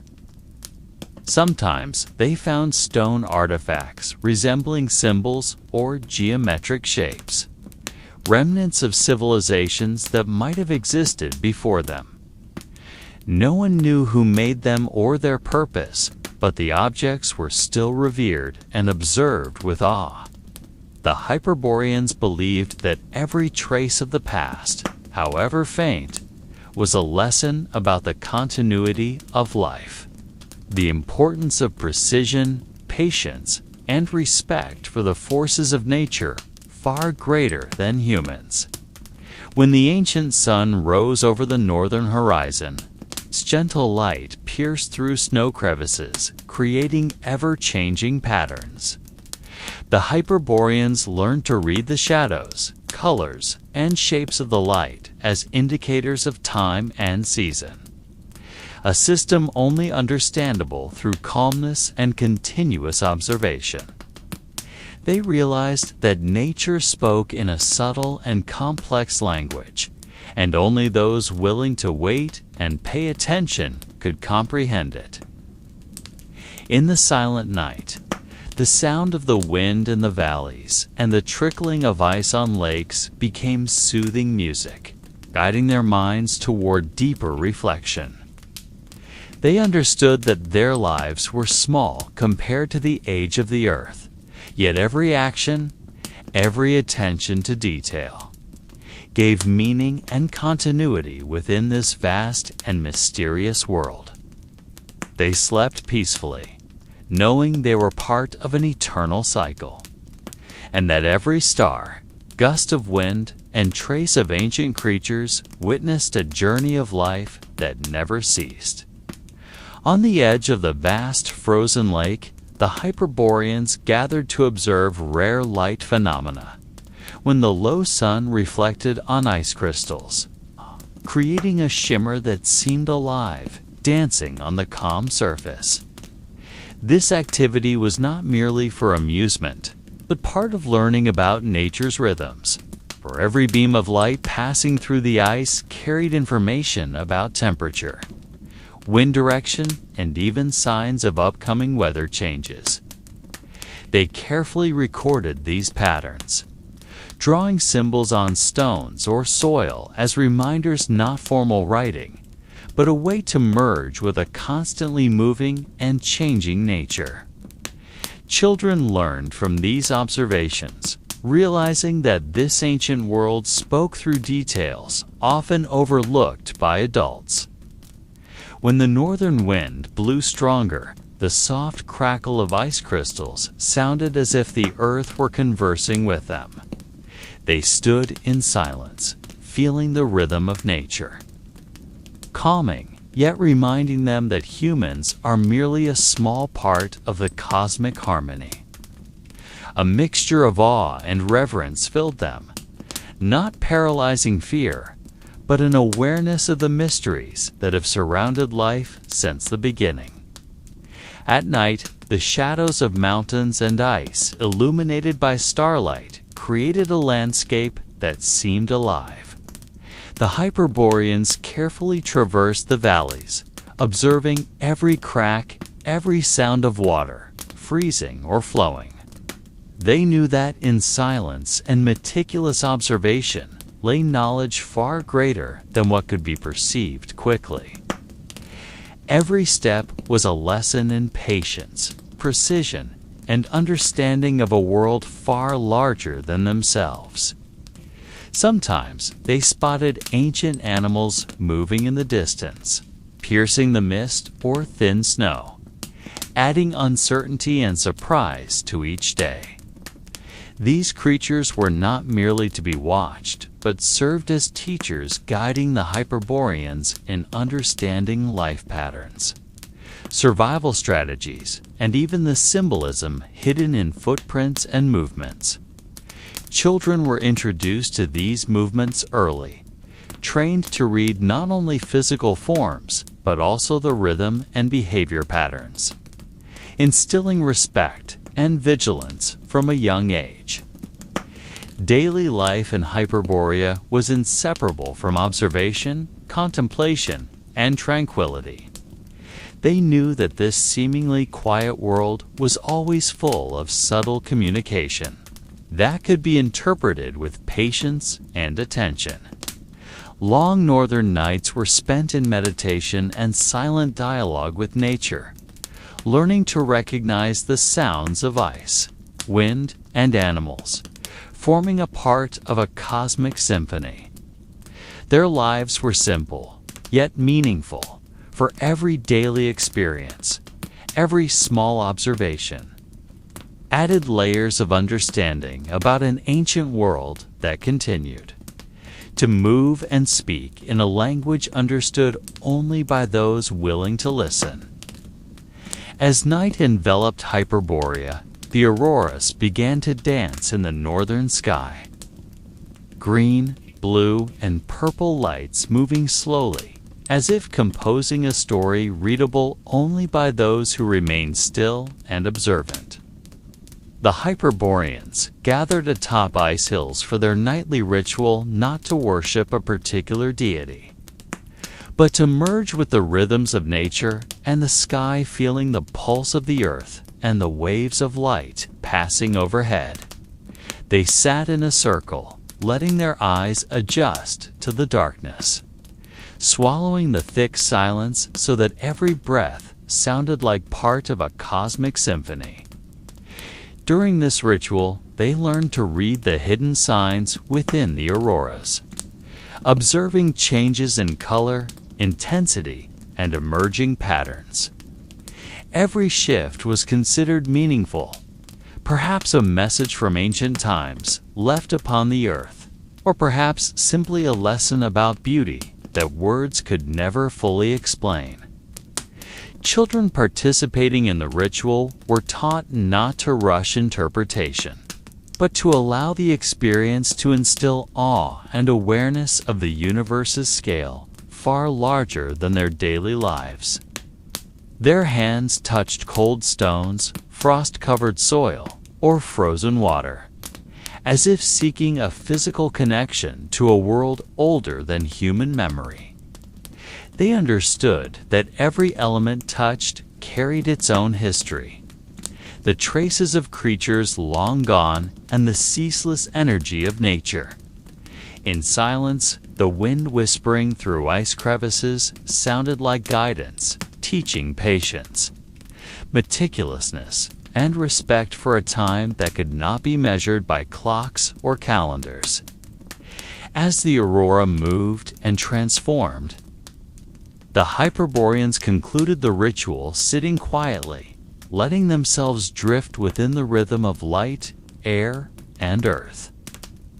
No words were spoken, no books or notes were brought, only full attention to the moment. They believed that direct experience mattered more than knowledge imposed by words, because this ancient world communicated through experience, not formal narrative. When night reached its peak, the aurora faded, but the echo of the experience remained in their memory. The Hyperboreans descended the hill, lightly, hearts calm, minds open to the understanding that life in Hyperborea was not just about survival, but about recognizing the interconnectedness of all beings and phenomena, appreciating every moment and learning from the continuing mysteries around them. Each night taught that this prehistoric life was filled with endless lessons, and every observation brought them closer to understanding the unspoken language of nature. As dawn began to creep over the horizon of Hyperborea, soft light reflected across the expanses of snow and ice, casting long shadows on the sparse trees and scattered large stones. The Hyperboreans began their day with food gathering, not in haste, but with measured, attentive steps. They traced the tracks of ancient animals, noting every crack in the frozen ground, every mark left by wind or snow, as if the earth itself guided them to sources of sustenance. Children learned to recognize footprints, feather patterns, and distant sounds, while adults assessed possibilities and risks in their surroundings with the calm that comes from years of experience. The food gathered was not merely for the body, but also for understanding the rhythm of nature. They noted when fish moved in frozen rivers, when prehistoric birds returned to their nests, and when rare roots or fruits emerged from the hardened soil. Every piece of knowledge was not recorded in words, but through practice, observation, and repetition. The Hyperboreans believed that nature had its own memory. and they only needed to learn to read and follow the patterns that existed. While foraging, they also maintained a connection with their environment, noticing winds carrying distant scents, listening to rivers flowing beneath layers of ice, and observing clouds drifting across the northern sky. All of this became part of a calm exercise in observation, where every detail was considered important. They learned that even small things, like a moving shadow or a crack in a stone, could provide clues about the weather, animal movements, or larger changes in their surroundings. These activities, though seemingly simple, were a continuous education for the Hyperborean community. Each individual learned to value time and patience, understanding that survival depended on meticulousness and the ability to interpret the world without words. They also learned resilience, because in this harsh, cold land, lost food or a small mistake could mean the difference between satiety and hunger. In this way, daily life was filled with deep awareness of nature's continuity and balance. As the sun climbed higher and temperatures warmed slightly, the Hyperboreans returned to their temporary settlements, carrying their gathered food. This food was shared equally, not only to satisfy hunger, but also as a symbol of communal connection. Children helped prepare the provisions while listening to stories from adults about animals, plants, and natural events they had witnessed. Each story became a gentle, rhythmic lesson, instilling respect and curiosity in the next generation. The day in Hyperborea moved slowly, attentively, and repeatedly in harmonious rhythm. Hunting and gathering were not just necessities, but part of a meditation on life, exercises teaching balance between humans and nature, observation and action, courage and patience. They lived in a world that appeared silent to outsiders, but for them, every second was meaningful, every movement purposeful, and every breath part of the vast, unseen symphony of nature felt deeply in heart and mind. As dusk began to fall, and the northern sky shifted into gradients of deep blue to purple, the Hyperboreans prepared for the long, cold night. The wind carried the scent of ice and snow from distant mountains, and the snow surface reflected the last light of the nearly setting sun. In the temporary settlement, families gathered around small fires made from dry wood and frozen moss, fires that not only provided warmth, but also served as focal points for meditation and observation. They sat in silence, watching the flickering flames, listening to the cracking of burning wood, and observing how smoke rose slowly before merging with the evening mist.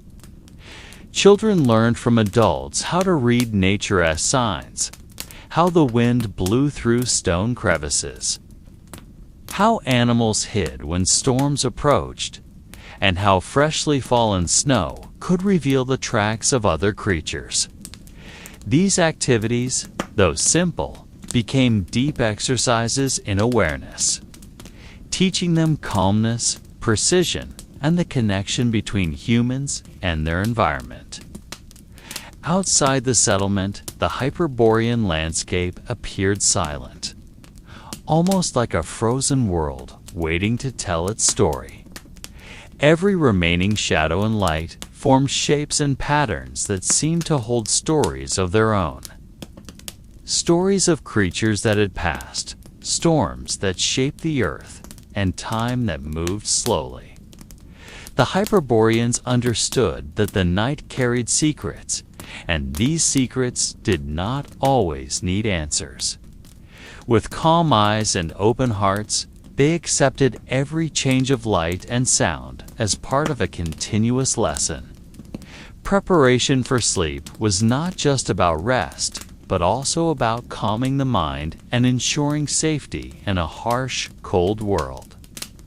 Remaining food was stored carefully. Thick clothing and animal skins were arranged to keep bodies warm, and children were placed near parents or older siblings. All was done with regular, mindful rhythm, creating a sense of stability and harmony despite the uncertainty outside. The night deepened, and the whispering wind through stone crevices created a gentle symphony of nature. The Hyperboreans closed their day with small rituals, gazing at stars beginning to appear in the northern sky, checking signs in nature, and speaking in soft whispers about what they had observed that day. Every word, though unheard by outsiders, was part of their understanding of the world and themselves. In this way, the night became a time for reflection, learning, and appreciation of life continuing in the ancient, harsh, yet wondrous earth. The calm of the Hyperborean night taught them that life was not only about survival, but also about understanding the world's rhythm, feeling each moment, and finding tranquility amid passing storms. They learned that sometimes silence spoke louder than words, and gentle, patient observation could reveal more secrets than hasty effort. In the darkness and cold, they found safety, beauty, and wisdom that could only be possessed by those fully present in each moment.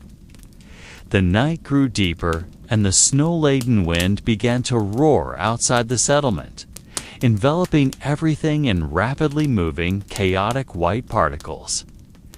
This powerful and relentless sound of nature was not something feared, but observed with profound respect. The Hyperboreans understood that storms were part of the life cycle, manifestations of natural forces far greater than themselves. From behind windows covered with animal hides, they watched the flickering firelight in the dark, shadows shifting on the walls and snowy floor. Outside, the frozen landscape continuously reshaped itself. Ice mountains and snow crevices shifted as the storm raged, and the tracks of ancient creatures that may have passed hours or days ago were now buried under the accumulating snow. The Hyperboreans recorded these changes in their memory, not with writing, but with deep observation, absorbing nature's patterns that could be useful someday for survival.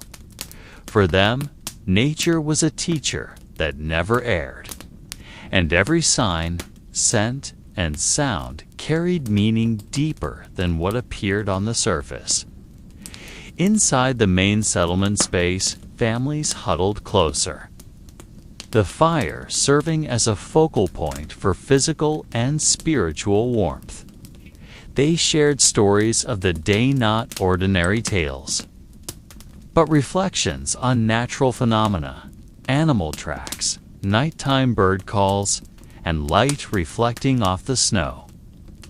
Children listened with wide eyes, absorbing every detail, learning to calm themselves, understand the world's rhythms, and recognize that life was greater than themselves. Without written words, this knowledge was passed from generation to generation through direct experience and patient observation. The storm grew fiercer, and the bone-chilling wind forced them to bow, calm their breath, and conserve body heat under layers of skins and furs. Yet, despite its severity, the storm also brought beauty. Each snowflake airborne sparkled like dancing crystals following the wind's rhythm. The Hyperboreans gazed at it with gentle awe, realizing that this ancient world had its own symphony, experienced only by being present and observing. While the outside world was harsh and constantly changing, inside, Calm and harmony were created through simple habits, keeping the fire alive, speaking in whispers, sharing warm food, and preparing for sleep. Within this simplicity, they found security and wisdom. The stormy night became a lesson in patience, observation, and alignment with the ancient world that never ceased to move. The Hyperboreans understood that within every storm lay teachings about courage, calm, and respect for a nature older and wiser than anyone on Earth. Thus, the day concluded within the steady yet intense rhythm of nature, leading the Hyperboreans to sleep with a sense of safety, ever-growing knowledge, and subtle awe for the ancient world continually moving beyond their windows. They slept with awareness that the storm would pass, the snow would cover all tracks, and the next morning would offer a new opportunity to observe, learn, and live in harmony with the eternal yet changing earth. From the hilltop facing north, the Hyperboreans observed a sky that never completely darkened, as if the sun and moon danced on the horizon with a rhythm different from any other known world. This light reflected off ice crystals clinging to the rocks, creating long, slow-moving shadows as though every object lived in its own time. They observed these light patterns, noticing how the crystal glimmers shifted when the wind blew or a storm approached, gradually understanding that nature was not only a physical space, but also a layered temporal space, pulsing and connected to their souls. Amid the silence, they heard a faint echo, as if coming from far beyond the frozen mountains, a sound that could not be explained by ordinary logic. The echo repeated, undulated, forming a kind of natural language that could only be understood through calmness and deep sensitivity. The Hyperboreans responded with simple rituals, lighting a small fire, drawing symbols on the ground with their fingers, and whispering words that sounded like prayers but resembled observational notes more closely. In each movement, they sought to align themselves with the ancient forces flowing around them. Sensing that the northern sky's secrets could not be explained, only felt, tonight the layers of mystery deepened. They discovered a small cave hidden behind the ice mountains, accessible through a nearly invisible crevice. Inside, the walls were covered with fossils of ancient creatures and markings that may have been made by earlier generations. Or something even older, something beyond their full comprehension. Every step on the ice-covered floor created a crisp sound, enhancing both awe and fear. The Hyperboreans examined every trace, every fossil curve, letting their imagination fill the void with stories of life long gone, yet leaving its mark. The torchlight danced along the cave walls, revealing patterns that resembled star charts or maps of lands now submerged. They realized that perhaps their ancestors had expressed understanding of nature and the cosmos through these symbols, attempting to communicate with future generations or with other beings also inhabiting the ancient world. The cave's atmosphere, full of mystery and silence, brought them to the awareness that true knowledge of this world was not given, but discovered slowly through observation, curiosity, and profound patience. They sat there, watching shifting shadows, hearing distant echoes, and feeling the rhythm of the ancient world speak directly to their souls. No words were spoken, no records were written, only pure experience shaping their understanding of time, space, and life beyond themselves. That night, the Hyperboreans realized that the secrets of the northern sky were not secrets to be explained, but secrets to be aligned with, felt, and respected. On the edge of a frozen lake, stretching wide beneath the northern light, the Hyperboreans observed the water's surface like a vast mirror, reflecting a sky that never fully darkened. They walked slowly along the icy shore, tracing their own footsteps and elongated shadows, realizing that each step produced a subtle resonance in the cold air left from the previous season. The wind carried rare scents of ancient plants and minerals long buried in the earth, reminding them that this world was composed of overlapping layers of time, and that every breath drew them closer to the hidden secrets of nature. Some bent down, touching the cracked surface of the ice, feeling textures that differed with each fissure, as if brushing the traces of long-lost life. Strange patterns emerged, resembling footprints of ancient beasts or symbols formed by nature itself and the Hyperboreans.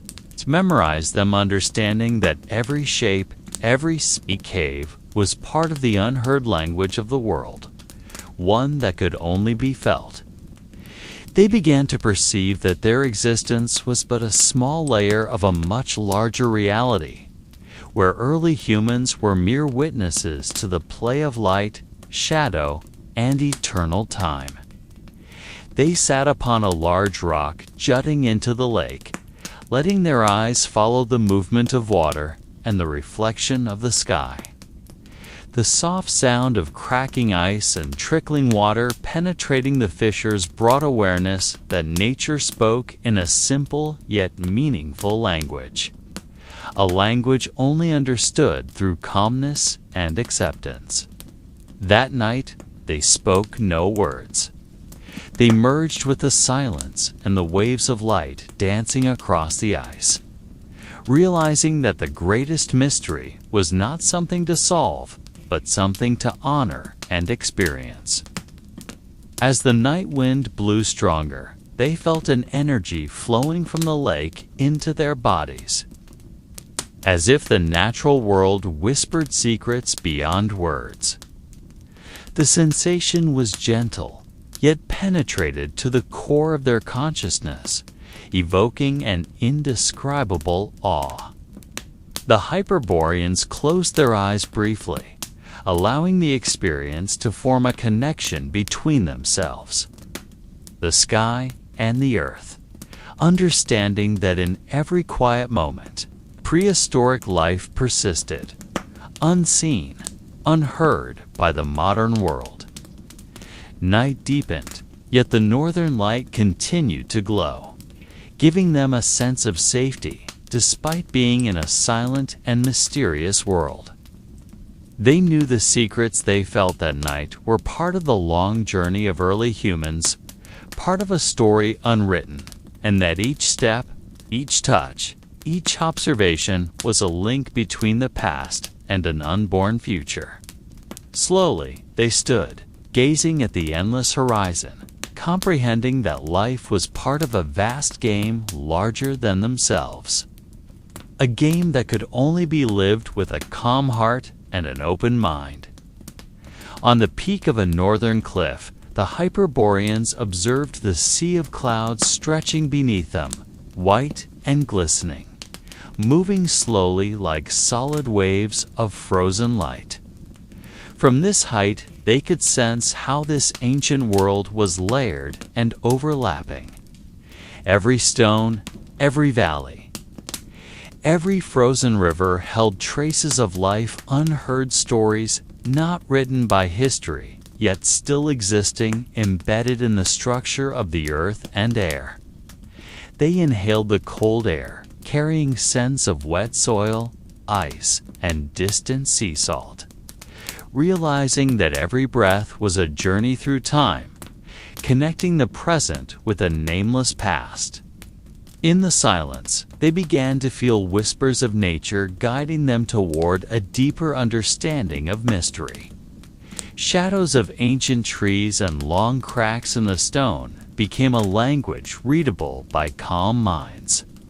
Something was hidden beneath the layers of ice and rock. Something invisible to the naked eye, yet perceptible to the whole body and consciousness. The Hyperboreans descended the cliff slowly, following subtle energy flowing from the depths of the world to the peak, drawing them closer to the heart of the ancient secret. In a small valley, they discovered stone structures that appeared deliberately shaped. Unnatural patterns suggesting that humans or other beings had arranged them millions of years ago. The structures were simple, yet meaningful, inviting contemplation of a life that existed before history, knew names, or records. The Hyperboreans circled the stones, touched their surfaces, feeling traces of hands or tools long gone, as if connecting with a presence that could only be sensed and not explained. The valley resonated subtly. Wind passing through made the stones vibrate gently, creating low, soothing tones that evoked awe. They sat, closed their eyes, and let the energy enter, realizing that Hyperborea's greatest mystery was not about finding answers, but about experiencing a presence that flowed around them. There was a deep awareness that the secrets of this ancient earth were waiting not to be solved, but to be appreciated, internalized, and become part of their consciousness. Night thinned, yet the northern lights still shone, forming a bridge between sky and earth. The Hyperboreans stood and gazed at the seemingly endless horizon, aware that every step brought them closer to an incomplete understanding, an acknowledgement that prehistoric life remained alive in energy, shadow, and echo, even if modern humans would never know. They walked slowly away from the valley, carrying a sense of calm and awe, knowing that the layers of Hyperborean mystery would persist like a gentle whisper flowing between ice, stone, and sky. In another valley hidden behind thick mist, the Hyperboreans discovered a frozen lake whose surface reflected the northern light in strange and hypnotic ways, as if the sky itself were gazing at them. Beneath the ice, the water shimmered with faint blues and greens, its subtle movements nearly invisible, yet profoundly felt, like the heartbeat of the ancient earth. Around the lake, massive stones stood upright, some carved with faint and unknown symbols, leaving a sense that ancient knowledge awaited to be read, yet remained hidden to those who hurried. They walked along the lake's edge, listening to the wind whispering through stone crevices and watching their own shadows distort on the ice, mingling with the reflections of the northern light. The valley was so tranquil, almost as if the world itself held its breath, allowing every being present to feel the depth of time and unrecorded existence. The Hyperboreans began to realize that every footprint, every crack in the stone, every flow of air carried stories that could not be explained in words, yet left a powerful impression on heart and mind. Some paused to touch the symbols on the stones, feeling energy flowing through their fingertips, like ancient vibrations never known to modern humans. There was a strange sensation that this place was not only a witness, but also a guardian of something greater, an entity or knowledge existing in forms beyond complete comprehension. Each step drew them deeper into the heart of the mystery, while simultaneously making them aware that some secrets were not meant to be revealed, but to be felt. like energy connecting earth, ice, water, and light. The night wind carried scents of frozen soil, ancient moss, and a faint trace of distant sea, filling their lungs with memories unknown. The Hyperboreans closed their eyes for a moment, letting the sensation flow through their bodies. Understanding that the northern light and silence taught lessons that could not be written in history or captured in words. This ancient world lived in resonance, and anyone present in full awareness could hear the echoes of life long vanished.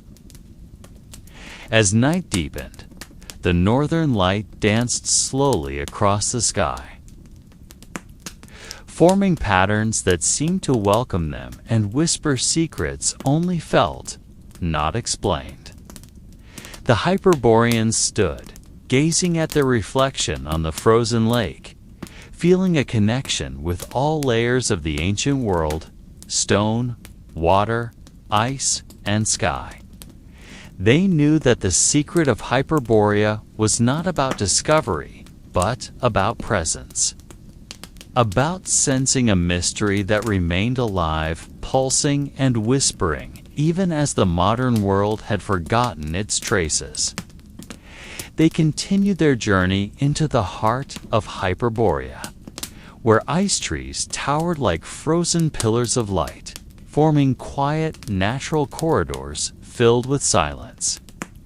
Each step on the soft snow sounded like an echo from the past, as if the earth itself was channeling forgotten stories to anyone willing to listen. The air was so clear, almost rigid, carrying the scent of ancient minerals and frost clinging to the tips of branches. In this stillness, the Hyperboreans felt the presence of something older than themselves.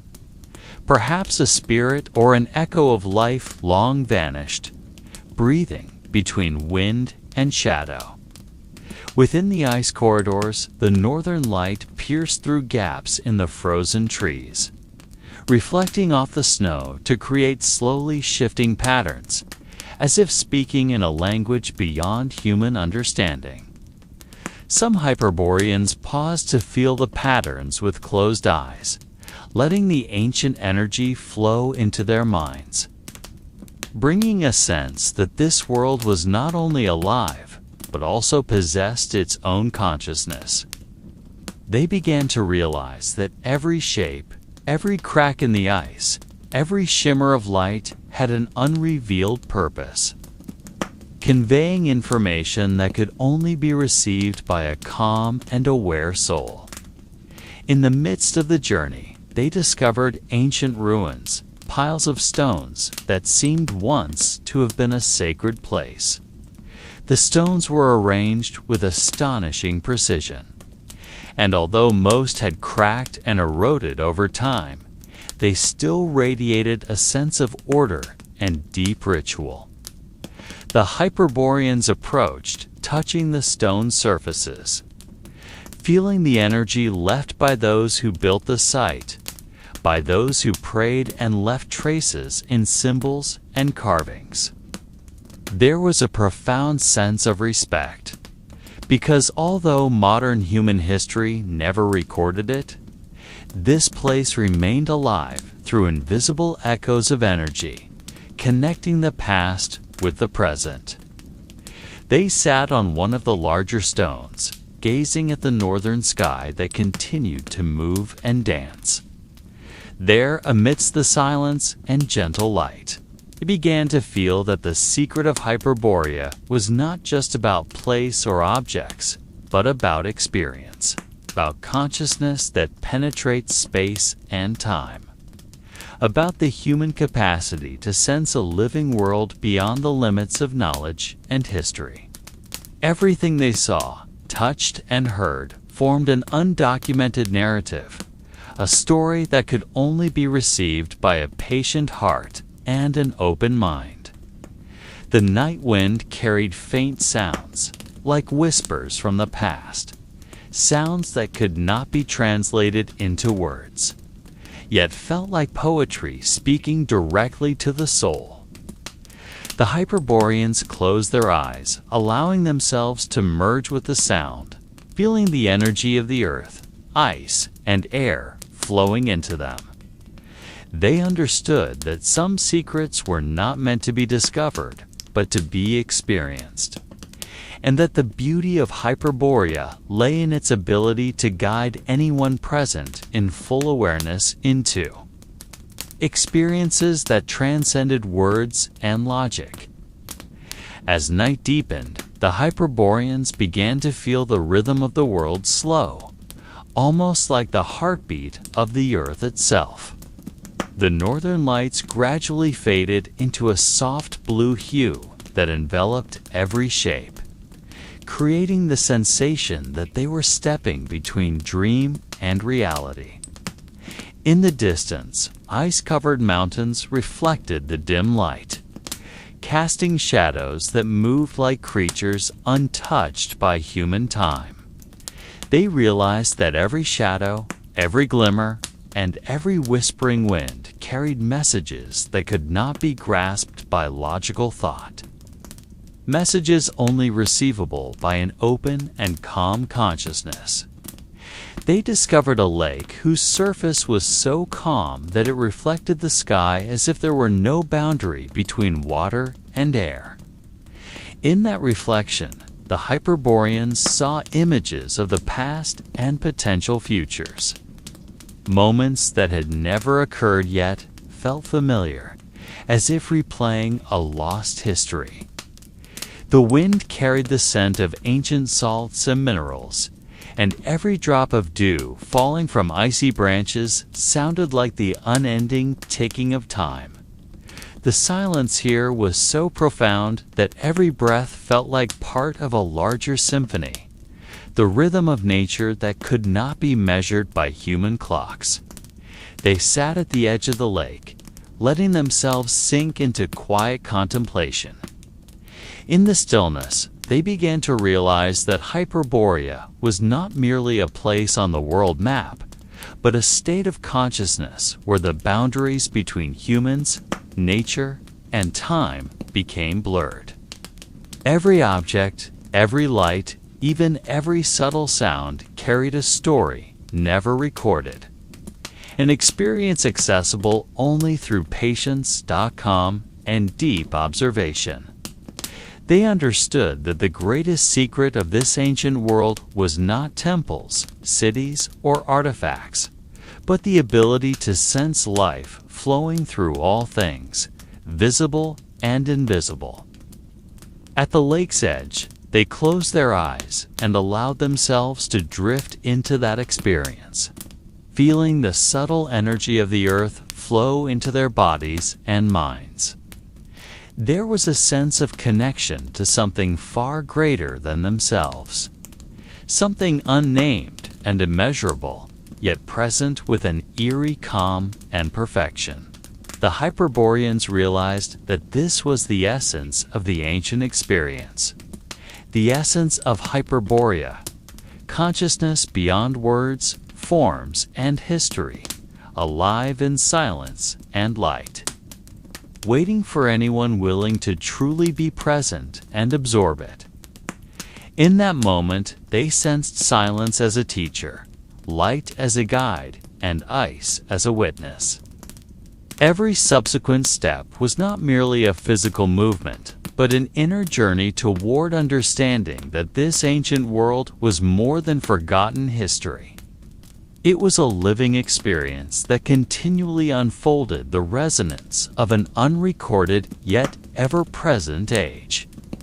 The Hyperboreans allowed themselves to merge with this rhythm, sensing that every passing second was an opportunity to explore deeper layers of mystery. Understanding that life and the earth are a unity that cannot be separated. As dawn approached, the first gentle light pierced the Hyperborean horizon, bringing a golden hue that revealed subtle details of the landscape previously hidden in shadow. Every ice formation, every stone, and every tree seemed alive with its own consciousness, as if waiting to be read, touched, and understood without words. The Hyperboreans walked slowly across the vast ice fields, feeling a calm that could not be explained by ordinary logic. A calm more akin to an endless meditation than a physical journey. They noticed footprints of creatures long gone, cracks in ancient stones that told unwritten histories, and patterns of light dancing on the ice as if carrying a secret language only understandable to those willing to observe with patience. They realized that the greatest mystery of Hyperborea was not a secret to be solved, but an experience to be lived. Like hearing music without a title or seeing a painting without a name. Each step brought new awareness of life beyond human time, of beings who lived and died before history was recorded, and of the subtle relationship between earth, sky, and the creatures inhabiting it. In silence, they sensed layers of the past accumulating like ancient rock, each layer holding echoes of life unheard but strongly felt within them. They paused at the edge of a valley filled with thin mist, observing a river of ice glittering like endless glass. On its frozen surface, the Hyperboreans saw reflections of possible other worlds, worlds existing only in shadow and ancient memory. Worlds forgotten, yet still alive in the resonance of nature. The sound of the wind, the rustling of ice, and the soft sighs of the earth created a symphony that could not be recorded by history. A symphony only appreciable by a calm heart and open soul. They realized that every unresolved mystery was an invitation to be fully present, to absorb the silence, and to experience prehistoric life as an eternal inner journey. As the sun rose, the golden light touched ancient ruins, casting long shadows across ice and stone. The Hyperboreans felt the presence of unseen entities, ancient beings that may have once lived alongside early humans, now leaving subtle traces in the energy and form of the world.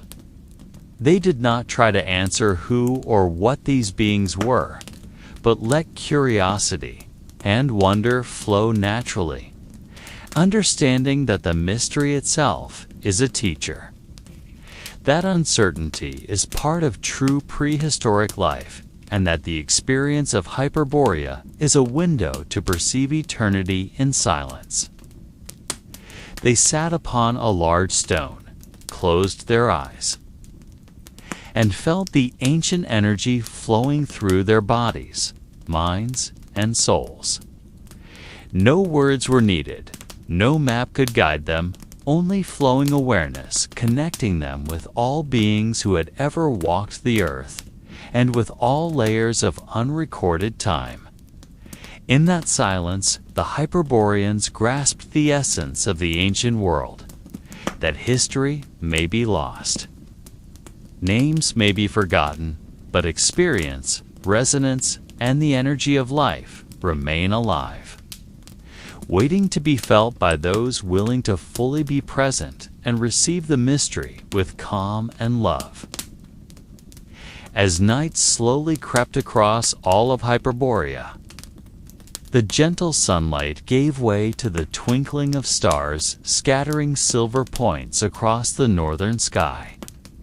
The night wind blew softly, carrying the scent of ice and the primordial sea. A scent that reminded the Hyperboreans of a world that existed before historical records and before names were created. They sat on the edge of a cliff overlooking a vast valley, watching thin mist dance among the towering ice peaks, and felt a silence deeper than any quiet they had ever known. There was no sound but the whispering wind and the soft rustle of ice, as if the earth itself was speaking to them of secrets that cannot be explained. They knew that this ancient world held stories without words, traces of unknown creatures, and echoes of life not recorded by history. All of it lived in the form of energy, shadows, and experiences that could only be felt with an open heart. There was no end to these mysteries, only a journey that continued with time, bringing them closer to the essence of life itself. The Hyperboreans felt peace in the unknown, beauty in the secret, and comfort in uncertainty. Every breath aligned with the rhythm of the earth, sky, and stars, creating a harmony that transcended words and logic. They let their eyes gaze far into the dark horizon where the stars seemed closer than ever, as if calling them to remember that there are other worlds, worlds before history, worlds only to be experienced in silence and reflection. In that quiet, they understood that all beings, all stones, all rivers and ice, all have unseen life, eternal energy, and stories waiting to be felt.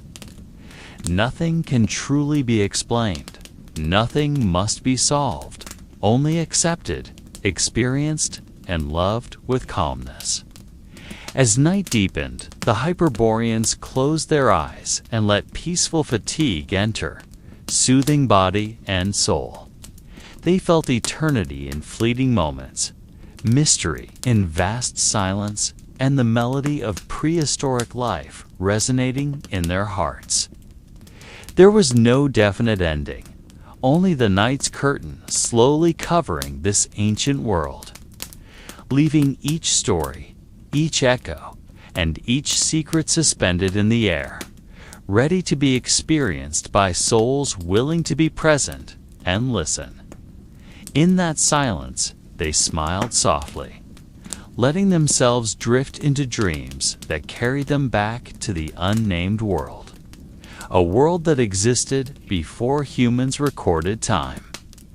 Before history began, before the first light touched the earth, all mysteries remained, all secrets lived on, and all prehistoric life continued to pulse within a world that is silent yet full of resonance.